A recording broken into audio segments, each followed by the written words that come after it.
podcast is intended for mature audiences. The views and opinions expressed are those of the panelists and do not reflect in any way those of the podcast partners, sponsors, or affiliates. Enjoy. Hi, this is Michael Buffer, and you're listening to the Voice of the People. Let's get ready for Boxing Voice. Every day I'm hustling, hustling, hustling, hustling, hustling, hustling, hustling, hustling, hustling, hustling, hustling. Every day I'm hustling, every day I'm hustling, every day I'm hustling, every day I'm hustling, every day I'm Vegas, Vegas, baby, Vegas! Las Vegas, Nevada. Are you ready?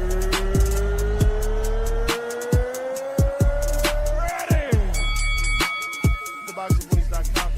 Welcome to Las Vegas, baby. We taking over. Ness Heyman. Mr. Vegas, you are Mr. Las Vegas. I get in every fucking shit. They want me there. TBV presents a ring walk with Danny. Ring walk Danny. Daniel. Owen Bama, only in America. Because I fight for the people. I go for you and you and you. All them beautiful kids is here. We turning TBV into the Hot 9-7 of boxing. Keep talking from Vegas. You already know if it's a big fight, I'm pulling up. Chicago, we in here. Man. From the cotton fields of Alabama to the casinos of Las Vegas. Mama, I made it. We up early, baby. The grind don't stop. Gilly the Kid ain't gonna be the only one around here doing big shit. You are now locked into the Boxing Voice live from Las Vegas with Nesta Gibbs and Ring Walk Danny. This message was brought to you by SDS Promotions.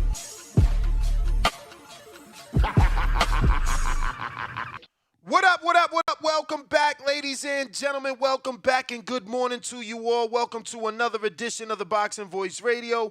I am your host, Nesta Gibbs. Find me on Instagram and on Twitter at NestGTO. Don't forget to follow the Boxing Voice on all forms of social media at the Boxing Voice. We are here this morning to talk about the big fight. Not only do we think it's a big fight, but the promoter of one of the parties thinks this fight is so big, it is the fight to save boxing. We are 8 days out from that big super fight.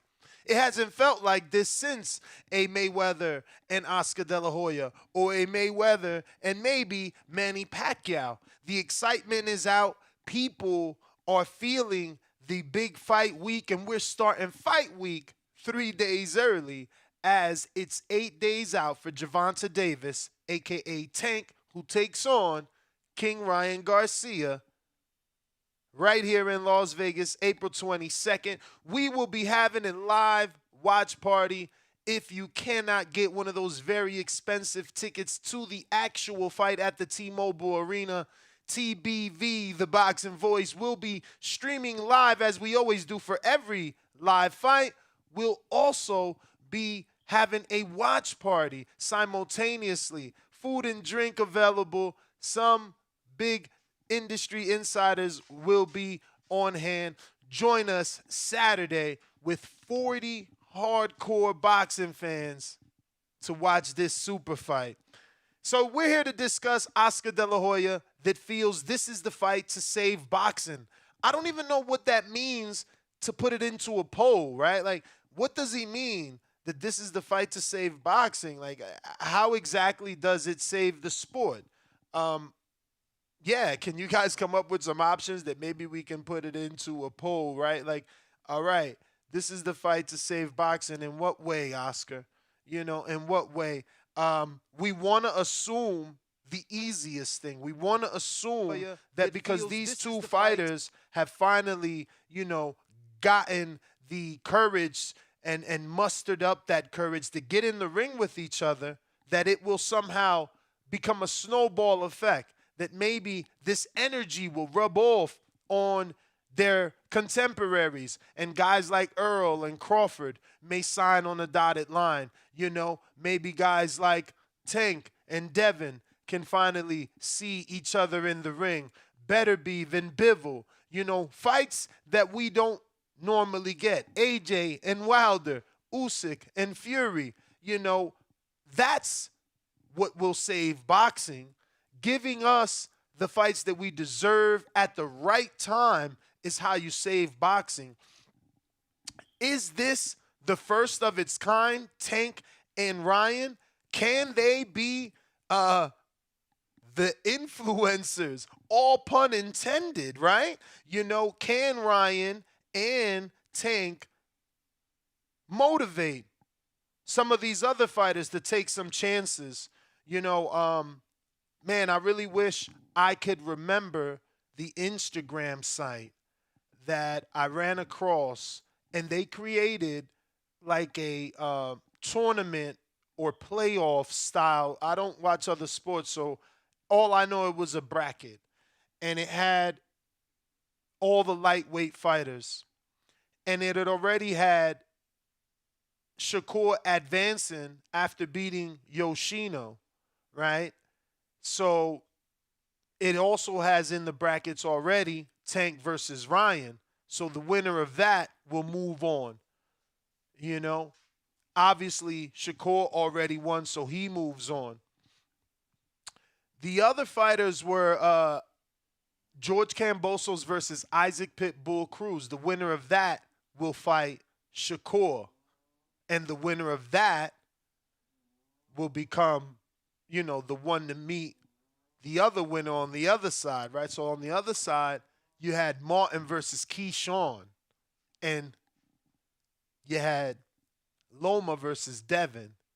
So, you know, I think they gave Tank and Devin buys, right? The way that it looked like they just had to fight their respective fights and then wait on everyone else. So, you know, it seems like the winner of Frank Martin and Keyshawn would get Devin, and the winner of that would go on to the Super Bowl. Same thing. Winner Tank and Ryan waits. Already Shakur beat Shoshino, so Shakur gets the winner of Kambosos, Isaac Pitbull Cruz, and the winner of that goes on to fight winner of Tank Ryan. You know what I mean? So I was shocked. That was pretty dope. I wish I would have just remembered the fucking website so that I could have screen shared and gave them some credit. But I got DM'd that. So if you DM'd me that yesterday, redo it again. You know, I'm not trying to act popular, but I do get a lot of messages, and I can't remember everybody's screen name, so I don't remember yours, but I do remember what you sent me, and it did make it to the show. So if you want to, you know, get it on the live portion, send that. Oh, shit, man. Fucking shout out to this community. Somebody just sent it at 616. That's what I'm talking about. Y'all the best. All right, so let me just show you, because it's fire. I do like this. I mean, obviously, this is a perfect world, something we'll probably never, ever get. But I love it. I love it. Hopefully the Saudis can do it. Check it out. Check it out. A playoff bracket. Man, my memory isn't bad. Okay, so I did forget the Gustavo Lemon William Cepeda fight, which is a good fight. That's a good fight. So, you know, Shakur already advanced. And as you can see, he's in the bracket to face the winner of Kambosos and Isaac Pitbull Cruz. Remember, this is all hypothetical, but this would be amazing for us. This would be amazing for us as boxing fans, right? So, anyway, he would be in line to face the winner of Kambosos, Isaac Pitbull Cruz. I would assume Pitbull advances, and then he has to fight Shakur. On the other side, you got hard hitting Gustavo Lemons taking on, you know, huge output puncher William Cepeda. The winner of that has to face the winner of Keyshawn Davis versus Frank Martin. That's amazing. This is amazing, right? So then you see those two fight. That next one advances, right?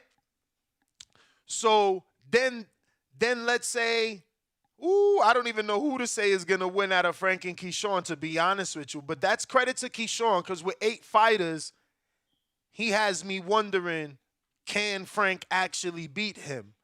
So I don't know who advances there. I don't know who advances is in the William Cepeda Gustavo Lemon fight either. I'm gonna lean Cepeda because I've watched him fight, but I hear nothing but amazing things about Gustavo Lemon and his punching power. So I don't know, but this is a beautiful bracket. As you can see, I think the website might be named The Dose of Genius. Even if it's not, it definitely took a dose of genius to come up with this. And I think that all divisions would respectfully gain something, gain notoriety and popularity, and definitely eyeballs to that division if they were to do this more often. This could also be one of those fights where all the promoters got together once a year, right? Like every other sport has a Super Bowl, a championship game, right? We have championship fights. That's not the equal. I'm talking about the championship game, whatever that is in basketball or whatever that is in baseball. I don't know the proper phrases for that shit in those other sports. But, we'll stick to football because that's the easiest one. The big ending in football is the Super Bowl. They could do this for us where the 3, 4, 5 promoters that are relevant, get together, sign a contract and say, look, once a year, twice a year, we'll come together like remember Summer Jam? Even though that was only Hot 97, right? But it didn't matter. It brought a lot of artists together. It was, nothing is like Summer Jam, right? So that's what we need. We need a Super Bowl, man. And you can do that bracket with that Super Bowl day if they ever do that. Again, you're asking Pepsi to do business with Coca-Cola,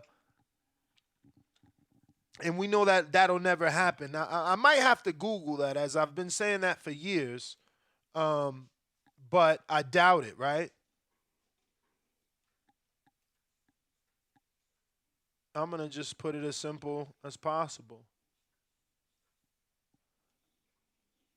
If they ever collaborated, right? Because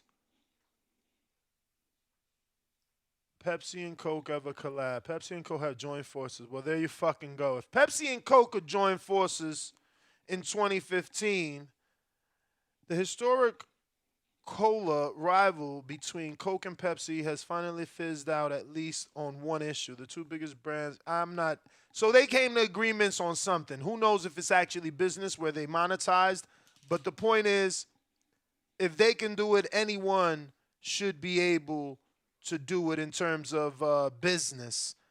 But it would be good to give us a Super Bowl based off that bracket. But now back to your regularly scheduled show.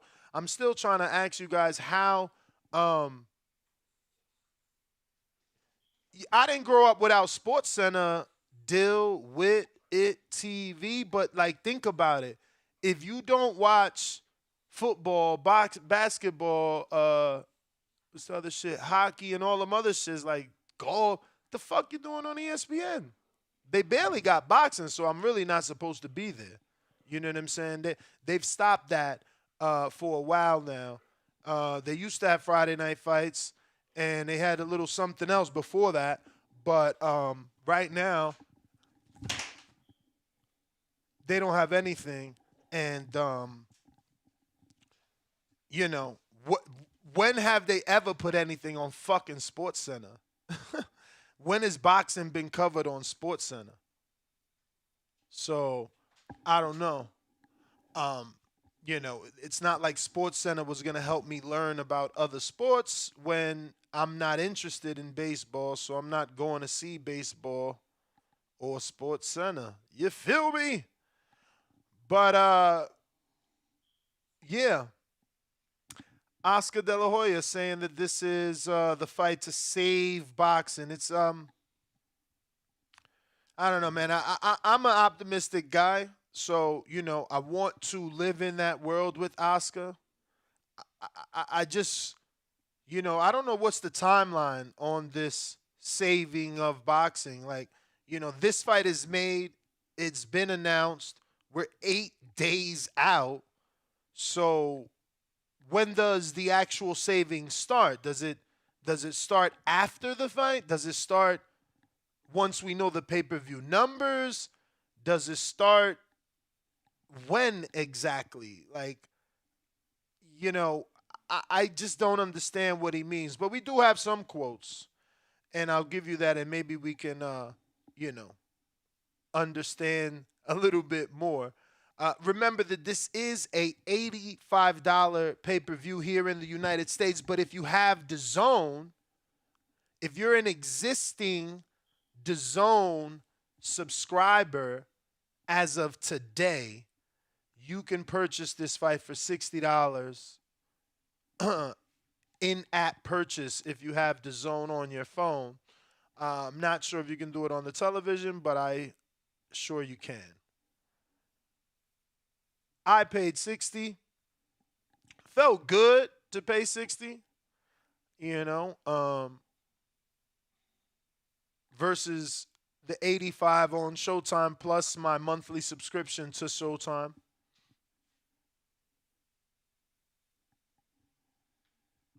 So this is the quote.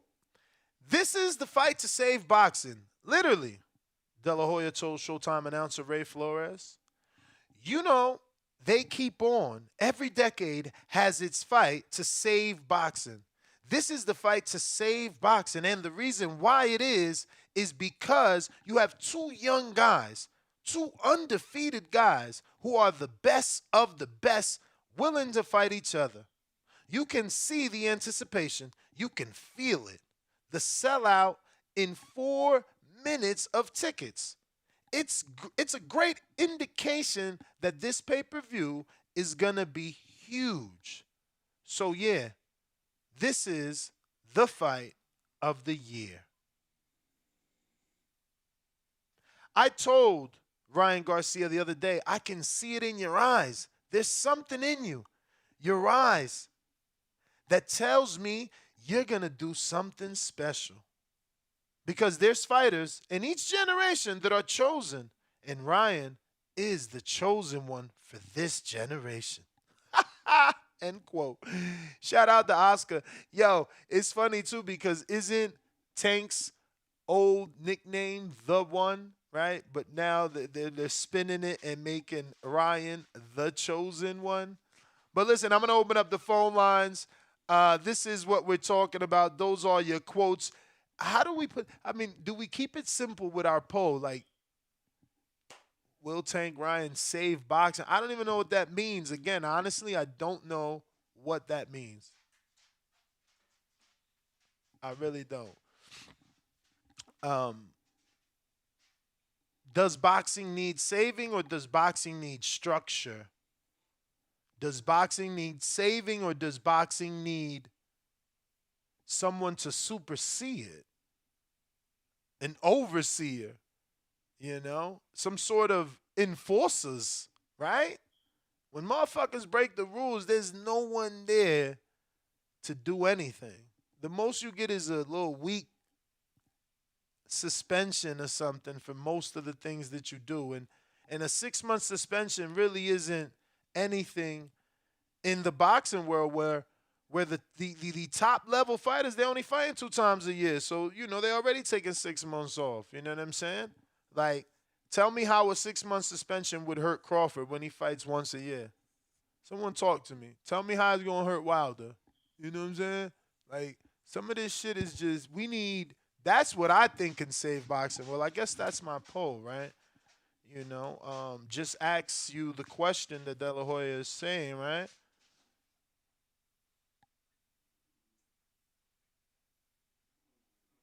So we'll just put that title as the question. Gervonta Davis, Ryan Garcia, and I'll change it slightly and put, is this the fight to save boxing? Yes. These guys started a trend. All right? Hopefully y'all understand that. Meaning, if they started a trend, other fighters will follow, which means Yes, this fight is saving boxing. Right? Right. Cool.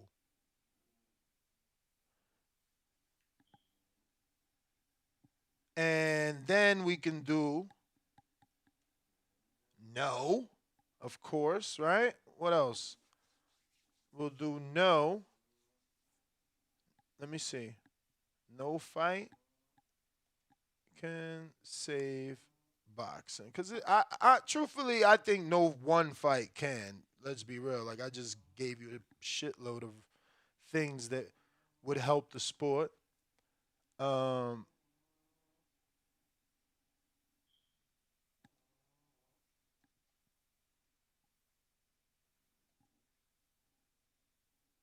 me see. A governing body can save the sport. Or let me just stick to boxing, right? Before we get people all confused. Save boxing. Because that's what we need. We need a governing body. You know, we need someone to supersede. You know what I mean? You need someone checking up on these guys, making sure shit's happening right, you know? Making sure these contracts, they not jamming guys up. It's just too much weird shit happening in this sport for one fight, in my opinion, to be saving it. What else can save the sport? Give you one more option.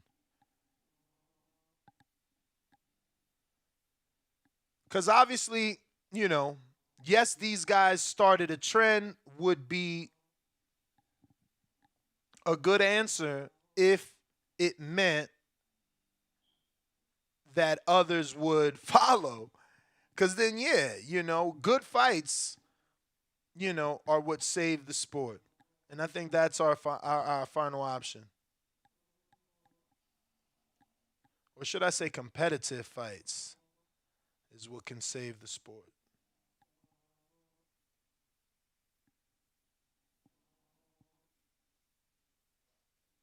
If you're watching this on YouTube, you know what to do. This is your daily reminder to go ahead and subscribe and help us get to that goal of 1 million subscribers. We're trying to be the first boxing podcast with 1 million subscribers. Help us do that.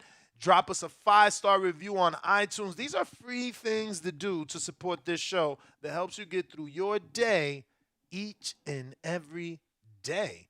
You know, you pop us in your ears and you go on your runs, you go on your workout, or, you know, your 8-hour shift, whether you're a truck driver or you're, you know, delivering some mail, construction worker, whatever the case may be, at that cubicle, punching away, we appreciate you choosing us to rock out with every morning. Competitive fights is, it's not going to fit because of the lack of characters, remember. But I'll do competitive fights, saves boxing. That'll work. And we've asked that. The number to call in, if you want to call in and verbally, you know, articulate yourself and let us know what you think can save boxing right after you answer whether or not you think Gervonta Davis and Ryan Garcia is the fight to save boxing. That's what we're talking about. We're talking about what can save this sport. Is it this super fight that's taking place in 8 days? Or is it another thing? We're live on Discord. We're rocking and rolling on Twitter Spaces. And we're here on our landline, 1425-569-5241. Press 1 one time. Voice your opinion right here. Voice of the People hotline. Remember to rate us 5 stars on iTunes. Subscribe to youtube.com/theboxingvoice for the latest and greatest interviews with your favorite fighters. We hear you, Vega, in Florida. All right. What is up? Good morning. Good morning. Man, is this the fight to quote unquote save boxing? I think it's definitely in the right direction. And I could see it as being helping turn the tide. Lately, man, we just, you know, remember when they saying the 4 kings, you know, with Tio, Ryan, Devin, and Tank. You know, we never really. This is the first time any of them have mixed it up. So So, this is definitely a great fight to make to help show what it is all about. It's about seeing the fighters we know fight each other, quote unquote, the best of the best, right? I mean, Tank's a little further in his career. He's gone. He's beaten champions, former champions. Ryan seems to just be getting there, but the attention is there. This is a big stage for them to go ahead and put it on, show the world why boxing is a great sport to follow and to watch. And once they get in there, hopefully we get something that's rememberable. I mean, we all remember Pacquiao versus Mayweather. I felt like, so much hype. They get in the ring and it was a bit of a dud. And I feel like since then, boxing's kind of been in a weird spot. But yeah, I mean, hopefully this leads to other big fights. Hopefully, they can mix it up with Devin, and now we got Shakur in that weight class. So I look forward to where this leads to. We've gotten other big fight announcements, Inoue versus Fulton, which is a great fight. We just had Benavidez versus Plant. So, yeah, man, let's get Spence versus Bud. Let's get Bivol versus Beterbiev, and hopefully this is the face of that movement. That's my call. All right, brother. Well, appreciate you calling in. Once again, we taking calls on Discord. Our landline is open and available for those that want to call in. Looks like we got Supermax in Plainview. What up? What up, man? What's going on? I think Oscar kind of was a stretch with the safe boxing. But this is right now, the eyes of the world are going to be on boxing next Saturday. I think we need to do a lot of things to get the moment, like Vega just said, we're heading in the right direction. What we need to do is also, I know it's not a PBC thing or whatever, we got to stop trying to downplay other fights for the sake of the sport. So they need to pump up Devin, Shakur next week on the card. Hopefully we get this rumored Spence Crawford announcement. But more than anything, next Saturday night, if we want to keep the momentum going strong, we've got to have a fun, competitive fight. We can't have a controversial scorecard. It's already kind of, for us, right, knowing the clauses and stuff, that kind of hampers it, But we need as clean a fight as possible, entertaining. We don't need a dud. That's Vegas said it correctly. The eyes of the world were on Mayweather Pacquiao. That was kind of a boring fight. Same thing with Mayweather Canelo. Same thing with Mayweather De La Hoya. What? You think Mayweather Canelo was boring? What the fuck? It was a one-sided ass whooping. What do you mean? Bruh, that's boring to you because you Mexican and you were disappointed in your soldier. But that shit was not boring to me, man. That was not boring to me. But you're invested in this. We're trying to capture a mainstream audience with boxing. That's what I'm saying. We got to have one of these back and forth. People. I know you're not a fan of it, but people want to see the back and forth action. They like to see the rock and sock and robots. We just need a fight that delivers on a competitive level come next week, with no controversial decisions. That's going to help. If we get any kind of robbery or quote-unquote robbery or anything like that, it's going to turn a lot of people back off. This is the chance right now to have a great fight. Two young, 20-something-year-old guys, undefeated, knockout artists.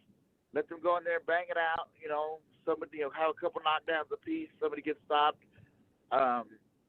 You just don't want anything to diminish this event and carry that on, and then hopefully, like I said, we got Spence Crawford, and then we just keep the momentum going. And we've got to big up our other fighters, man. Big up Devin Haney and Loma. Big up Shakur. Create these rivalries to keep the interest going. We can't do what they do and leave guys off the graphic, like they used to leave Crawford off the welterweight graphic. They gotta build together, man. So they got a potential right now to give boxing a big shot in the arm. All right, Max, Plainview. Bruh, be careful out there, man. You know what I'm saying? I seen that dude get 70 years out there for spitting. That's crazy. Got to be careful where y'all from. Big Boss. What it do, Nino? If you're watching this on YouTube, don't forget to smash that thumbs up. Nino. Nino. Hold on, let me see if it's you and not me. I mean, me and not you. Cause I did hear you connect. I mean, hear you. Big Boss. Yo. All right. Come back, champ. Come back. Moody, what up?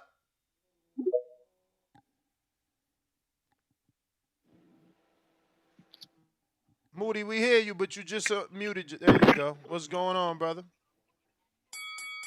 Hey, so I wanna say something really quick uh, about everything that's going on. I do not think that this fight will, because it's all about the casuals, right? In my personal opinion, and I don't think that this fight will bring the casuals. It will bring like the TikTokers, the YouTubers, because of Ryan's side. But everybody that's already kind of like on Tank's side already, in my opinion, already been invested into boxing. But you do need more popular boxers if we really want to make this sport. Um, it won't be as big as basketball or football, but at least as big as hockey or baseball here in the USA. That's what we really need um, to make this sport really, really popular, or at least popular as the early 2000s or even the 90s. Um, and that's just what we need. And I also want to speak on really quick about this Devin and Shakur thing. Where's the same energy for Arrow? I just seen something this morning that kind of like pissed me off, where somebody was talking about, uh, you know, Devin could fight at 135 for Tank, but not Shakur. And it's like, isn't this the same thing with Arrow? Arrow doesn't want to fight Boots at 147, but he's willing to fight Bud at 147. So I just want to know, where's the same smoke for Arrow? And Arrow is my favorite fighter. So you know, a lot of things come into play with that. But to go back to the original topic, we just need more popular boxers. They need to go ahead and use Instagram, Twitter, more commercials, whatever, to get more popular. And then boxing would be back at, at least top five sports in the USA. So that's my call. All right. I get what he's saying. I mean, some of you, I see you already in the chat, are like, "What is this caller saying?" But it's true. It's been reported, not rumored. It's been reported that Earl was supposed to fight Keith Thurman at 54. Um, you know, and not defend his belts, and instead fight Keith and not fight Ennis, who's the interim champion, which means he's, you know, next in line, just like Benavidez. So Earl could be fighting him, and this is what I'm saying. In this sport, we don't run to the smoke; we run to the biggest fight, and I get it. I get it. Um, it's a business, and they got to make the most money they can, but that's what would save the sport if these fighters ran to the smoke. Don't fight Thurman, fight Boots. You know what I mean? But if you haven't already smashed that thumbs up, go ahead and do so. We taking callers from around the world. You can call internationally using any broadband system like our Twitter or our Discord. If you want to call in using your cell phone, the number is 1-425-569-5241. Cliff, what up? Connecticut, stand up. What up, what up? So we talking about how we could save the sport. That's the Well, $1 billion question, right? I mean, Oscar is saying that this fight with Ryan and Tank saves the sport. I'm asking you, is it this fight or do you have another solution? No, this fight doesn't save it. Like, no one fight could save it. That's why your vote is leading with competitive fights save boxing, because there's no way that one fight is going to save the whole sport. But I did feel like this fight kind of sparked something in a couple other fighters. Like you hear more rumblings about some of the guys we wanted to see fight are starting to like seems like it's getting a little closer. Arrow and Bud seem to be a little bit motivated by it. That fight seems a little bit more closer than it ever has been. But really, that bracket that you showed, yeah, that would save boxing. I don't know how. In that every could division, ever right? We got to if, have that in every division. We'll save the sport. yeah, realistically that could happen, yeah, that would save boxing because it would be everybody would get losses because you don't win the Super Bowl, so to speak, or whatever every year, right? So the next year when whoever makes the playoff bracket, there'd be a different winner. Some dudes will repeat, some won't, and losses will become more normal. Think And about the that's really one of the sponsorships big on that problems. night. Like if you had a pay-per-view Super Bowl, all your top sponsors and brands know that the top most talented fighters are gonna be fighting on that pay-per-view Super Bowl. Like, bro, I think they need to lean in that route. These other leagues are capitalizing on all of that. They got playoffs and Yeah. all that shit, man. Season tickets. Yeah, Like these tournaments dudes are is weird, man. that's the American way. Like, Boxing doesn't even have its own arena. It's like I'm looking at it as like, why is Bob beefing with Al when they should be finding money to make their own stadium so they could stop fucking going somewhere else and giving other people a cut? Like every other sport got their own stadium. They get the city to build this shit. Like it's so weird, man. do they not have enough money? Stadiums is expensive. Expensive. Are No, I these mean dudes obviously it's billionaires? because the city is involved. Like boxing doesn't have the backing of anybody. It's just like this sport that a lot of us love, but it's not it's not like one of the other big sports. It's not like baseball or with whatever the fuck the other names of them shits is. All the other major sports. Yeah, I know what you mean. But that would, in my opinion, that would be great for the sport. But we know that's never going to happen. But hey, wishful thinking. Nah, I hear you, man. I hear you. Shout out to Oscar. He put it out there. But is that everything But for you, Cliff? Yeah, you already know. I appreciate the call. Appreciate you, man. We going out to Philly. Yeah, what up? Yo, Nuss, man, you always on the ground, baby. I see that. Thank you, brother. Appreciate it, man. It ain't work when you love what you Look, do. man, that's a fact. Nah, I ain't mean to cut you, bro. Nah, you right. It ain't work when you love what you do or you make it easy. So you make it easy. So I like to call you, you know what I mean, and keep your energy up and always give you a shout out because I love what you do. Thank you, brother. Appreciate you, I man. wanted to say this. I wanted to say this to you. You made a point, but let's talk about the money because that's what it comes down to at the end of the day. Mm-hmm. Now, you got a lot of brothers that get money out here and they want to buy football teams and things like that. They shoot to do that. What they should do is look to boxing. Well, we need that.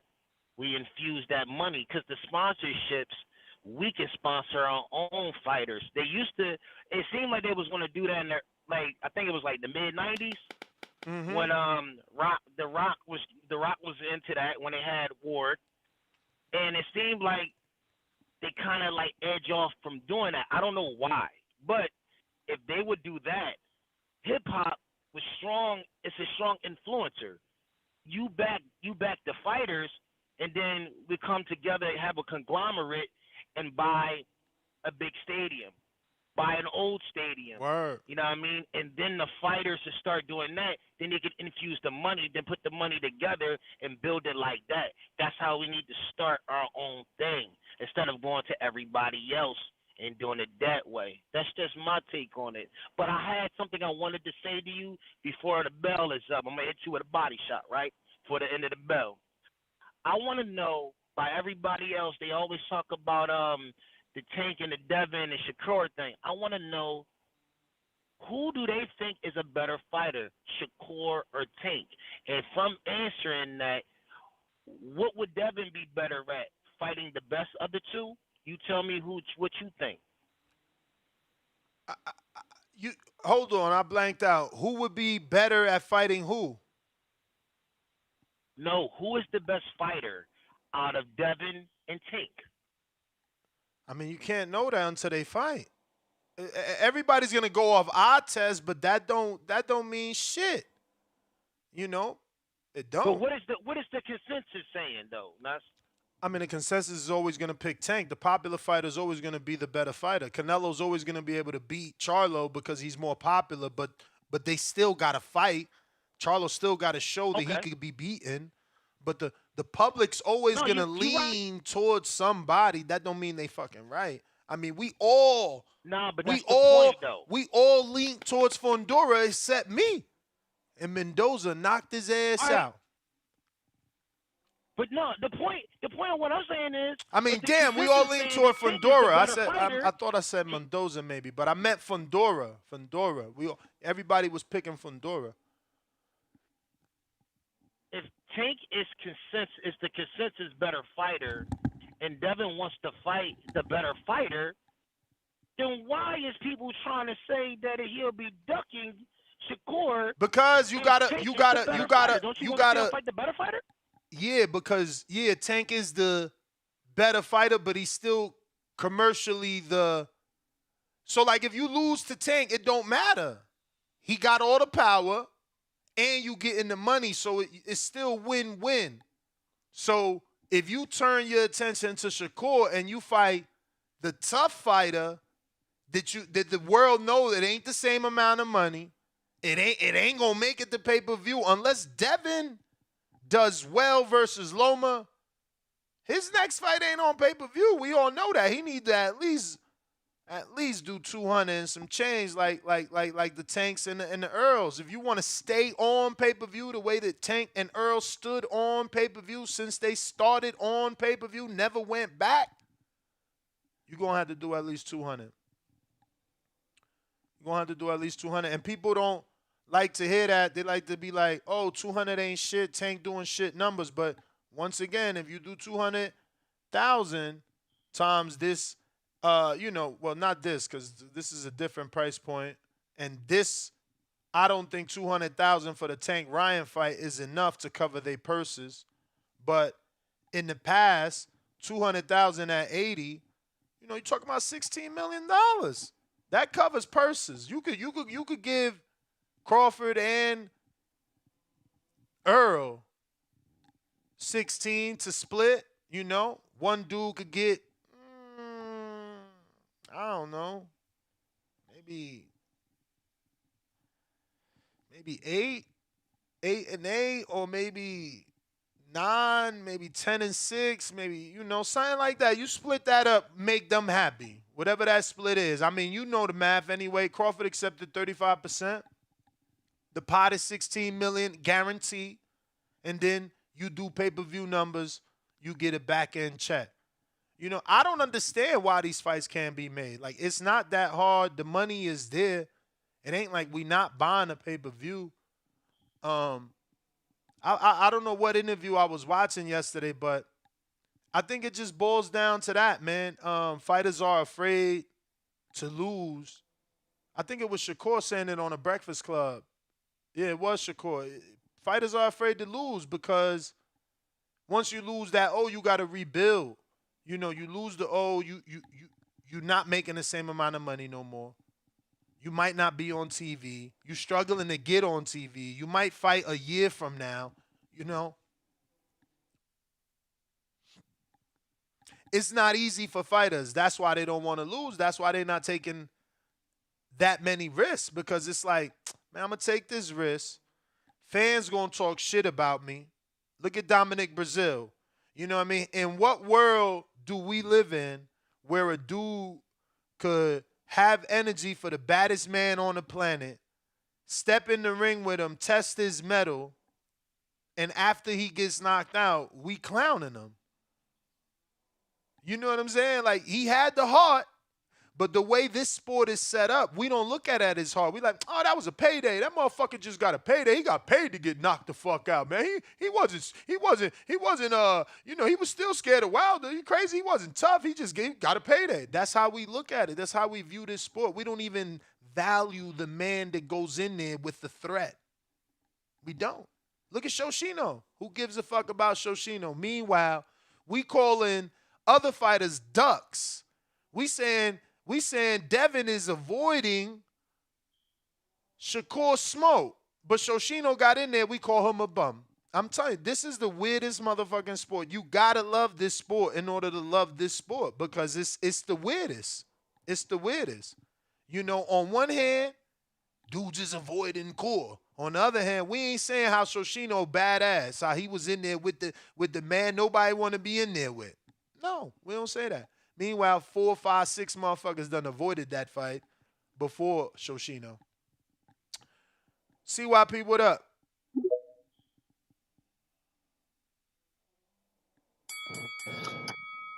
Yo, what up, Buenos dias. man? Yeah, man. Listen, if we had, to me, there's no such thing as boxing dying. I think when revenue dips or revenue rises, that's just what it is. That's just a blessing, just a curse. All boxers don't have to be rich, okay? Even your popular boxers don't have to make 10 million a fight. They can make $1 million. They can make 100,000. They're not going to stop boxing because they're making $300,000 a year, okay? That's still 99% more than every fucking American. They're not going to quit. Like, I find it funny that, people are like, we need this, need that. I say, well, when we had Kovalev versus Ward, and I always use that, you motherfuckers didn't show up for that either. So stop acting like, oh, all we got to do is do this, or all we got. No, it's not true. The truth of the matter is, if these boxers want to be more famous, right, they got to do dumber shit, right? They got to, let's just keep it real. They got to have some domestic dispute. They got to be racist of some sort. They got to go to jail. Do something crazy where the fan base can follow you infamously and then look for you to fucking lose. So they follow you around to lose. Or pick a certain demographic and beat their ass, make that demographic mad. There's certain things you could do to make yourself popular, but that's not going to help your opponents and everybody else, right? It's like when Floyd used to fight. The Mexicans would follow Floyd around to see him get his ass kicked, right? But they weren't really rooting for the Mexican fighter. Because as soon as that Mexican fighter lost, they stopped fucking watching his fights. They just kept following Floyd around. So there's a blueprint for your fighter to be more popular, for your fighter to help the sport, but not boxers. Fuck no. You as an individual boxer need to get your shit up if you want to raise your stock. But don't worry about the rest of them dudes because everybody ain't got it.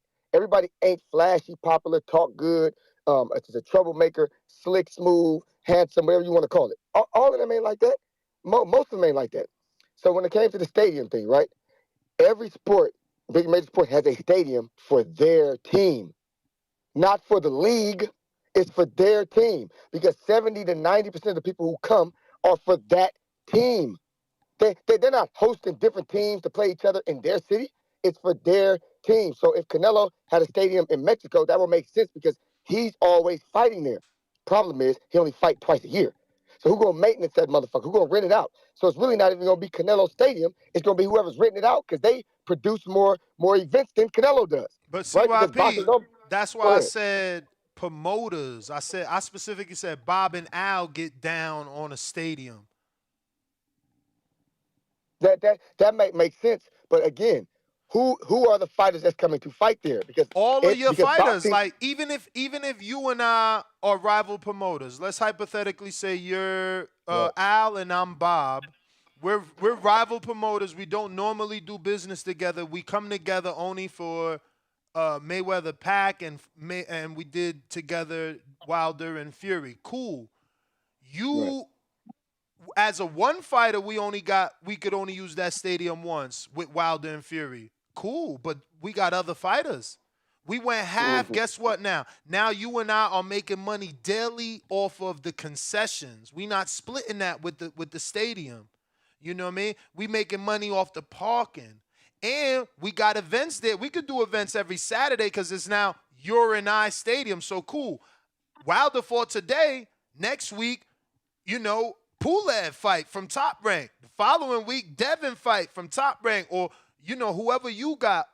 Like, I think there's a way. Obviously, it's going to be not the easiest thing because it's still two rival promoters coming together to do business. But I don't see a stadium not being used if you, as Al, and me, as Bob, decided, we going to go in on T-Mobile hypothetically,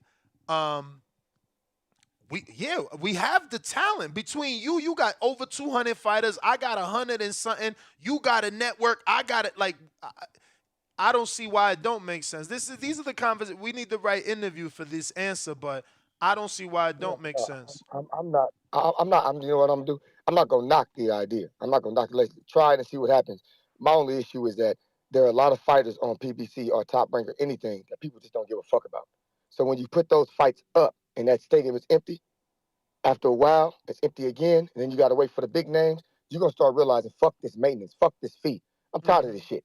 And they gonna want their money back. They always do that shit. No, you're right. Always You're right pull that because shit. stadiums, I mean, as far as Dallas, it costs a lot of money to run it. But I mean, I don't think you need something. I mean, the Oracle, for instance, not that that's the right location, but didn't the Oracle get shut down? Like you find something that people ain't using no more in the right city. And again, if all rival promoters came together just on a real estate investment, we gonna buy in all major cities one arena. Maybe it's 15,000. It don't got to be a 20,000 arena in every city. But if you had your New York and you had your LA and you had your Vegas, boxing probably would be better. See that? There you go. That was a better idea. Get more than one in major cities where you think that they have a lot of boxing fans. Yeah. Not because boxing fans are usually the major ones are fans of a certain boxer, not necessarily boxing totally. Like they just be lying. They be lying. Anthony Lopez brings up a good point, and ideally, technically, yes, that they're doing it. It's not the best. They don't have the budget of an Al and a Bud, but Pro Box got their own stadium. It ain't a stadium. It ain't an arena. That shit probably holds 750 people, but they're doing it.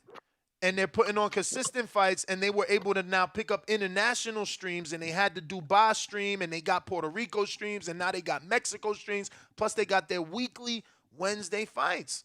They doing it. Somebody needs to give Gary Jonas more money so he can expand what he got going on. Or partner up with him, make another Pro Box in another few major cities, because he's doing it in Florida. Florida, and the part of Florida he's in ain't the... You know what I'm saying? It ain't the motherfucking Miami. It ain't like we all going to Miami and they get people there every day. But if you had a Pro Box in New York and you had one in Vegas and you had one in somewhere in Texas, man, that should have worked. That should have worked. You going consistent fights? Everybody loves that shit. Hey, I think as hardcores do, but you got to pick the right cities. Because these people, I'm telling you, these motherfuckers be lying, yo. They'll talk shit and follow somebody on Instagram, but when it comes to supporting them, it's different, man. Let me say this last thing. There's a rapper from the Bay called Saweetie. I know y'all know Saweetie. Most of y'all do. She was complaining about how many Instagram followers she has and social media followers she has. But when it came to her album sales, it was like less than 10,000. Now, the broad got millions of people who follow her, but when it comes to really supporting her, it's nothing. Like, people get confused by the popularity of people. Support is different than following, right? Following to me is like a magazine. Remember back in the day, you used to go in the store and get the magazine and look at that shit, put it back and leave. That's what Instagram, that's what social media is. The library is where you go up in there and buy that motherfucker. The problem is the library is empty. CYP out. Shout out to CYP. Thank you for joining us. A little bit of back and forth. We got Moss Burger. He sends 10 Australian dollars. He says, Oscar sucking on his abs. I wonder if he meant sucking in his abs. But it's a step in the right direction. And I guess he means, Garcia and Ryan being a step in the right direction to make this the fight to save boxing. Fred Robinson with his answer to save the sport, $5 super chat. He says unionize is the answer. I agree. The thing is that, like, think about it, Fred. Like, if you're Bob, you're doing business. Al is Al. He's doing business. For us to unionize, we got to come together somehow. I'm gonna have to see your books. You're gonna have to see my books. We got to find another way. Cause you know these dudes are like, come on, man, it's the real world. Motherfuckers is hot in money, man. They shifting money, they moving money around. You don't want people knowing your business, you know, whatever that is, you know. You don't want people knowing how you get in their finances and things like that. I would assume that's always gonna be an issue for them. But I do like the thought of buying a couple of venues in a couple of spots where we know boxing is, you know, particularly does well. You know, a New York City venue, something in Dallas, you know. I just don't see like think about Lou DiBella. Lou DiBella has a baseball team, and this is what I'm saying. Like boxing doesn't help itself either. Like Lou DiBella got like a baseball team, a minor leagues or a AAA or some shit. Why are we never using his stadium? Wherever the fuck his team plays at, you know, on the off season. Like, I don't get it. It's just they do a lot of weird shit, man. They don't do things to help the sport. Big boss.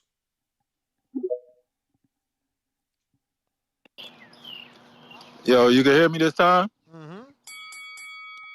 Yeah, about the convo, man. A couple callers ago, pretty much piggyback off of him. He was saying how the fighters need more losses nowadays. Like I've been saying that shit. Like I feel like that's the problem. Everybody protecting their record. Like I said, we got 50 undefeated fighters, but ain't nobody fighting nobody nowadays. You know what I'm saying? Like we get a couple big fights every year, but it ain't them fights we all want. We always gotta wait 3-4 years. And it's like with the other sports, it's always a championship at the end of the year. You feel me? It's always that big game. And it's like in boxing, like I just said, we might, you feel me? We could want to see Shakur versus Tank, but it ain't no telling when we gonna get that shit. We might get that shit in 2026, and then we just got to be like, oh, that's just how the game go. You know what I'm saying? Like that's the problem with that shit now. And I was just studying some, you feel me, old shit not too long ago, about 2 days ago. I was watching that Sugar Ray versus Benitez. Them niggas was 23 and 21 years old, man. Them niggas undefeated, fighting for belts. Like Benitez lost to Sugar Ray, nigga came back, beat Duran, was finna unify against Tommy Hearns, lost that shit. It's like, bro, we need to get back to that days. Like, shit, if Shakur Yeah, lose the but you Tank, gotta fuck it. remember, if you go through those records, you gonna see names you never heard of. Plus, you gonna see lopsided records on their resume. These dudes don't want to do that. You ain't Yeah, see I'm saying, like nah, like if nah. Devin Haney lose to Loma, you think he gonna take an off TV fight with an 8-1 fighter? You know, like these dudes Nah, don't I'm want to not do saying. that. I'm not saying like you gotta go back all the way down to the bottom of the totem pole or anything like that. But I'm just saying like shit. Say if No, I'm Devin just lose the saying in motherfucking general though, like you need tune-ups, right? yeah, I ain't saying They no. I they ain't saying like no tune ups. I ain't saying that. they lose and they want a tune-up, but then they want to get paid for an A-side fighter, and that's the problem with it. See, back then, if Sugar Ray lose, he got in there. He probably got 25,000 his next fight, but he ain't care because he wanted to get in there. And not be in the losing column. Then he's back in the winning column. Now you get off of the big fight. That ain't how it worked. These dudes like, well, I was making $1 million. I only took one loss, But man. You should be I giving me take seven I hundred take it fifty even further. thousand. Yeah, I'll take it even further because it's shit. It's just like, I mean, shit, I fuck with Winky Wright growing up. It's like all my favorite fighters growing up, them niggas had losses. Like from B-Hop, Winky Wright, motherfucking Oscar. It's the only one who ain't lose for real was Floyd. You know what I'm saying? Niggas wasn't scared to take a loss, and it wasn't no problem taking a loss. Like nowadays, it's like this Floyd generation, like where a nigga take an L, you Yo, ready and to that's call what him trash, Shakur throw him said. away. If You you know what I'm watch the saying? You ready to Breakfast throw him to Club the interview, side. You know what I'm saying? I ain't even peep it, but it's just that type of generation we in, man. Like where you take that L, nobody want to lose it. But it's like shit. I feel like it's just like Caleb Plant for the like how he keep losing. Nobody care about this nigga losing, man. He going in there against the top dogs. We giving them respect, even though we don't think he could beat the top guys no more. Shit, we give him his respect. Same with like Charlo. Like nigga, get in there with Boo Boo. Get in there with motherfucking all them niggas. If you lose, bro. Keep it going. But that's just my opinion, man. I don't think Ryan and Tank gonna save it. You can see from the ticket sales that shit ain't even gonna sell out, man. They talking about that shit sold out. That shit I ain't mean, it sold out. is sold out. The Man, not for resellers, my shit. the I resellers mean, bought yeah, I it. get. They bought it. Man, That's I why they guess you could cost say that that. much, bro. That shit. Look, like I don't care if no one shows up, but guess what? They sold all the tickets They don't care if Yeah, you don't understood. resell them. You paid what you had to pay. You paid what we wanted originally. Understood. But yeah, that's all I got on this card, man. Y'all hit that like and subscribe button. Keep doing what you're doing next. I'm out of here. All right. Yeah, you guys got to understand that. Yeah, you could go on all these websites and buy tickets, but you see that they're inflated. The prices are ridiculous. These tickets started as low as 205, 305, 405. Remember, we gave you the ticket prices. What happens is these big corporations come in and buy all these fucking tickets. The casinos buy a bunch of tickets so they could give it to their, high rollers. Whoever's, a huge gambler, they're going to have these tickets. Hey, send them the tickets. Send them an email. Hey, Bob Johnson, come down to Vegas on Saturday to watch the Tank fight. Complimentary tickets because they want you to gamble, bro. Like, this is a whole different thing, man. So just know that. We got Ortiz. What up?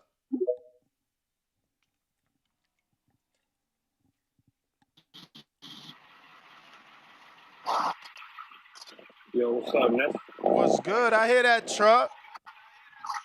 Yeah, I'm at work, so I might be a little noisy. My bad. Nah. Salute, man. Salute all my truck drivers. What it do? Yeah, so Tank versus Ryan. Can't wait for that one, man. I'm definitely gonna watch it. I might have the family over. They're talking about coming, and my family don't even watch boxing. So in terms of could this save boxing, I don't know. Maybe. For sure, the casuals gonna watch. So doesn't that tune in to more viewers, right? Then hopefully all it has to do now to be a good fight. They don't live up to the hype. Can you still hear me with this truck running? A lot of truck. Say again, bro. It's hard to hear you, man. Okay. Yeah. Like I said, hopefully, maybe it can say boxing. I don't know. Cowgirls are tuning in. That's a good sign, right? Because more viewers, right? I think the only thing it has to do is just live up to the hype. I think that's all it needs. Just live up to the hype. And I think it could maybe save boxing and light a spark for all these other great fights to happen.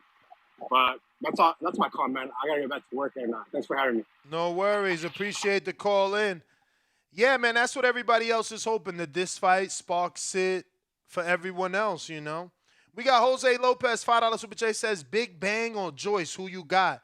I'm going Big Bang, but I'm biased. I'm from New Jersey. My boy's from Jersey, even though he's from China.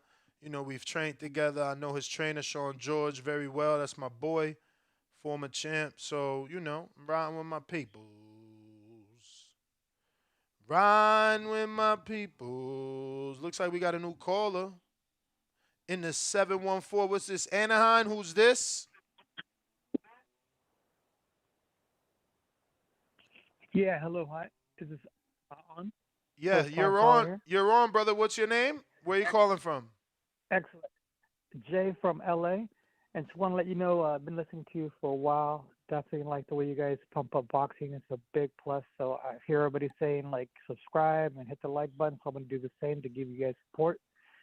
You said Jay from LA, right? All this stuff about, yeah. All right. So I'm with you on this thing, and everybody, I've had a solution for this for many years about how do you solve this A versus B side crap that we keep dealing with. Honestly, there's a couple different ways, and it's an incentive to make people want to get these fights and actually want to go out and win. Like, not just box, not to lose. I call this people about their boxing, not to lose. I like fighters that fight to win. You know what? Because that's going to make the people more excited about these fights. I'm talking about let's do this A B side crap. Step aside. If you think you're the A side and you're fighting a B side, what if you the A side loses the B side? What if you get knocked the freak out? You don't deserve all that money. You don't deserve A side money if you get knocked the freak out. But wait, make that thing that hey look. But you mean after 33? You mean after you get knocked out, you don't deserve the money, or you're saying that if you lose the fight, you shouldn't get the purse that you signed for? There you go. So there was guarantee for sure, because you need to get paid for your work. You need to get paid for your training. I'm with all that, right? But let's perfect example, Crawford and Spence. Spence saying he needs 75 or what, 65 and 35 for Crawford. There's no way that should be happening. But if that's what he's saying, then prove it. Put in a clause, and this will be great. A knock the freak out clause that literally if you knock the other guy out, you're going to get the lion's share of the purse. Maybe not a full 65-35, but you Yeah, could I get think that'll make the 55-45. fights, Right? honestly, that'll make the fights harder, bro. Think about it. You know, like if you're Crawford, you're going to fight Earl, but if you get knocked out, you get 35%. So maybe for Crawford, it might be better because in his mind, he's like, fuck it, I'd rather gamble because win or lose, I get 35% as the B side. But why would the A side take that deal when they're the A side? They already making 65%. Now they're going to gamble that 65%? So that's what I'm saying. So that's an incentive clause. As viewers, we're looking into this fight. Hey, there's a knockout clause in there. These guys are going to try to go get that bag, right? Yeah, I mean, I like your idea. I like your idea. We need to tweak it. I don't think we can play with the guaranteed purse of a fighter. Golden Boy's done your idea in the past. There was a knockout bonus. They were giving people like $50,000 if they got the knockout of the night. And yes, maybe something like percentage so that maybe something like that. But I don't think that you're gonna help the sport by telling Spence to fight Crawford. But if he loses, he doesn't get that 65% he signed up for. Well, I'm saying it's more like even table for upfront money. And if you win, you're still going to get the percentage. But if you knock the guy out, I you mean, get the higher again, percentage. it's more about the wording. I think another way that your idea has been put out there is the 40-40. You get 40, I get 40. Yeah. The other 10%, is in the air. Or, 45-45. The other 10% is in the air for the winner.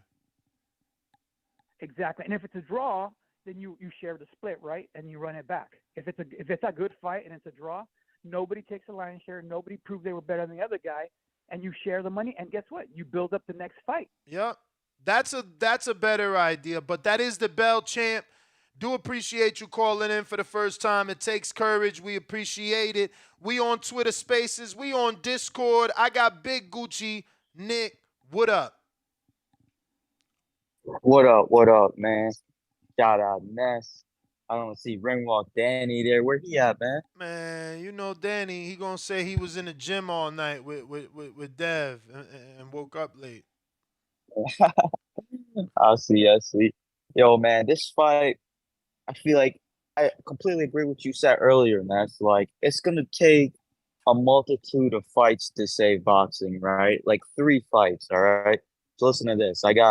It's gonna take to save boxing, this year needs that Ryan Garcia fight, which we're getting. We need that Earl Spence versus Crawford fight, man.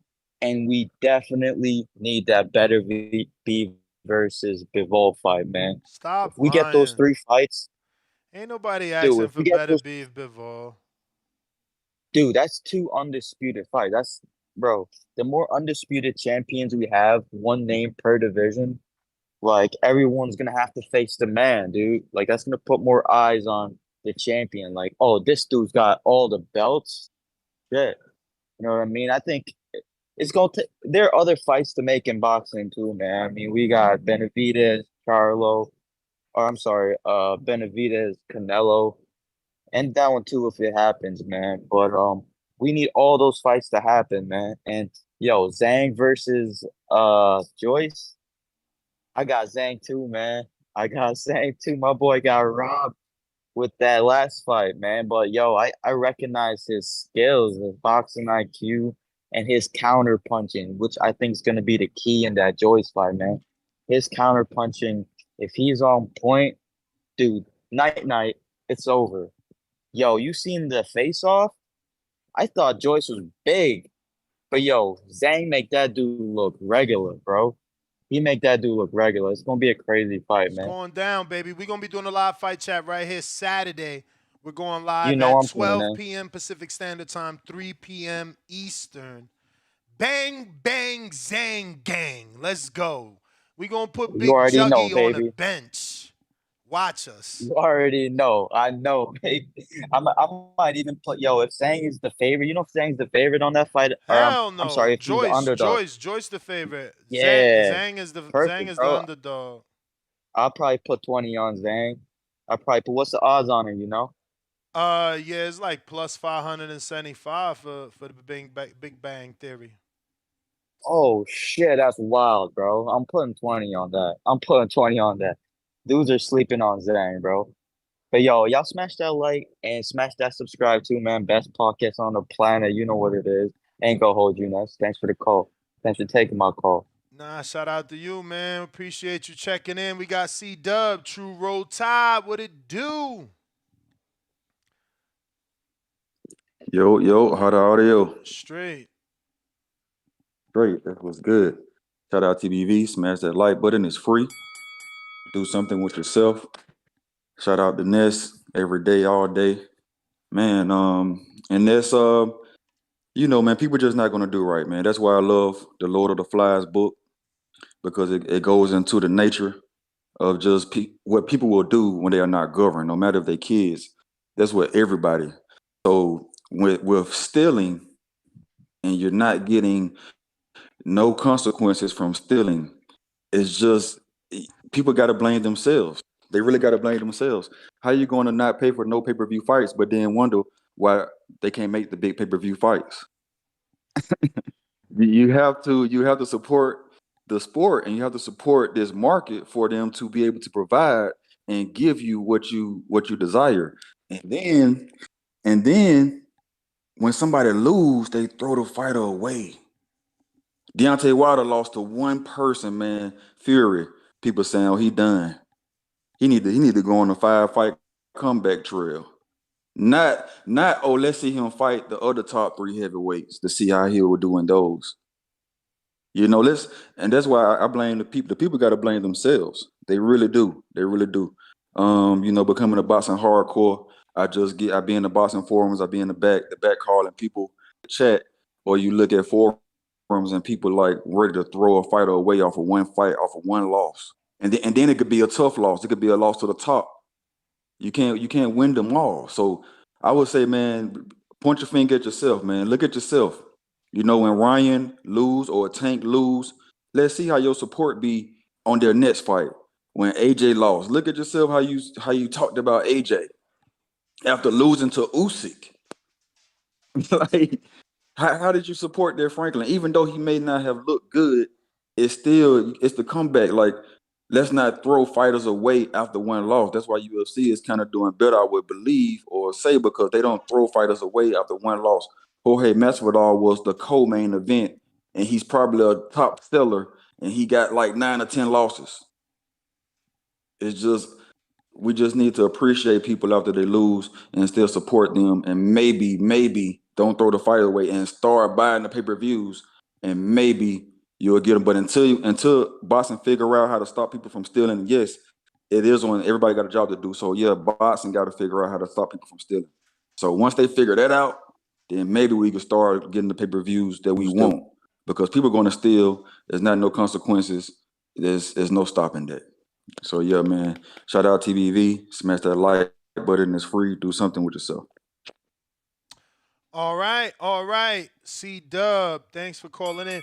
It's funny. I got to go to the complex thing. Let me go to this complex thing, because those comments on that complex tweet where Gervonta did an interview, and I could have did a show about that, about his energy. That y'all said I'm a hater of Tank, but this fight has brought out a completely different side that we never seen of Tank. Um, it's definitely nervous energy. Nervous doesn't mean afraid, bro. Nervous doesn't mean you're scared. Nervous doesn't mean that you're less than. You Tankamaniacs need to understand that and stop trying to, you know, I guess, defend his energy. Like, it's normal. He believes it's a 50-50 fight. Something that we didn't believe. Something that we don't believe as boxing fans. We think Tank is going to knock out Ryan. He feels completely different. You've seen his mother and his family. I've interviewed his mother at the fights, post-fight.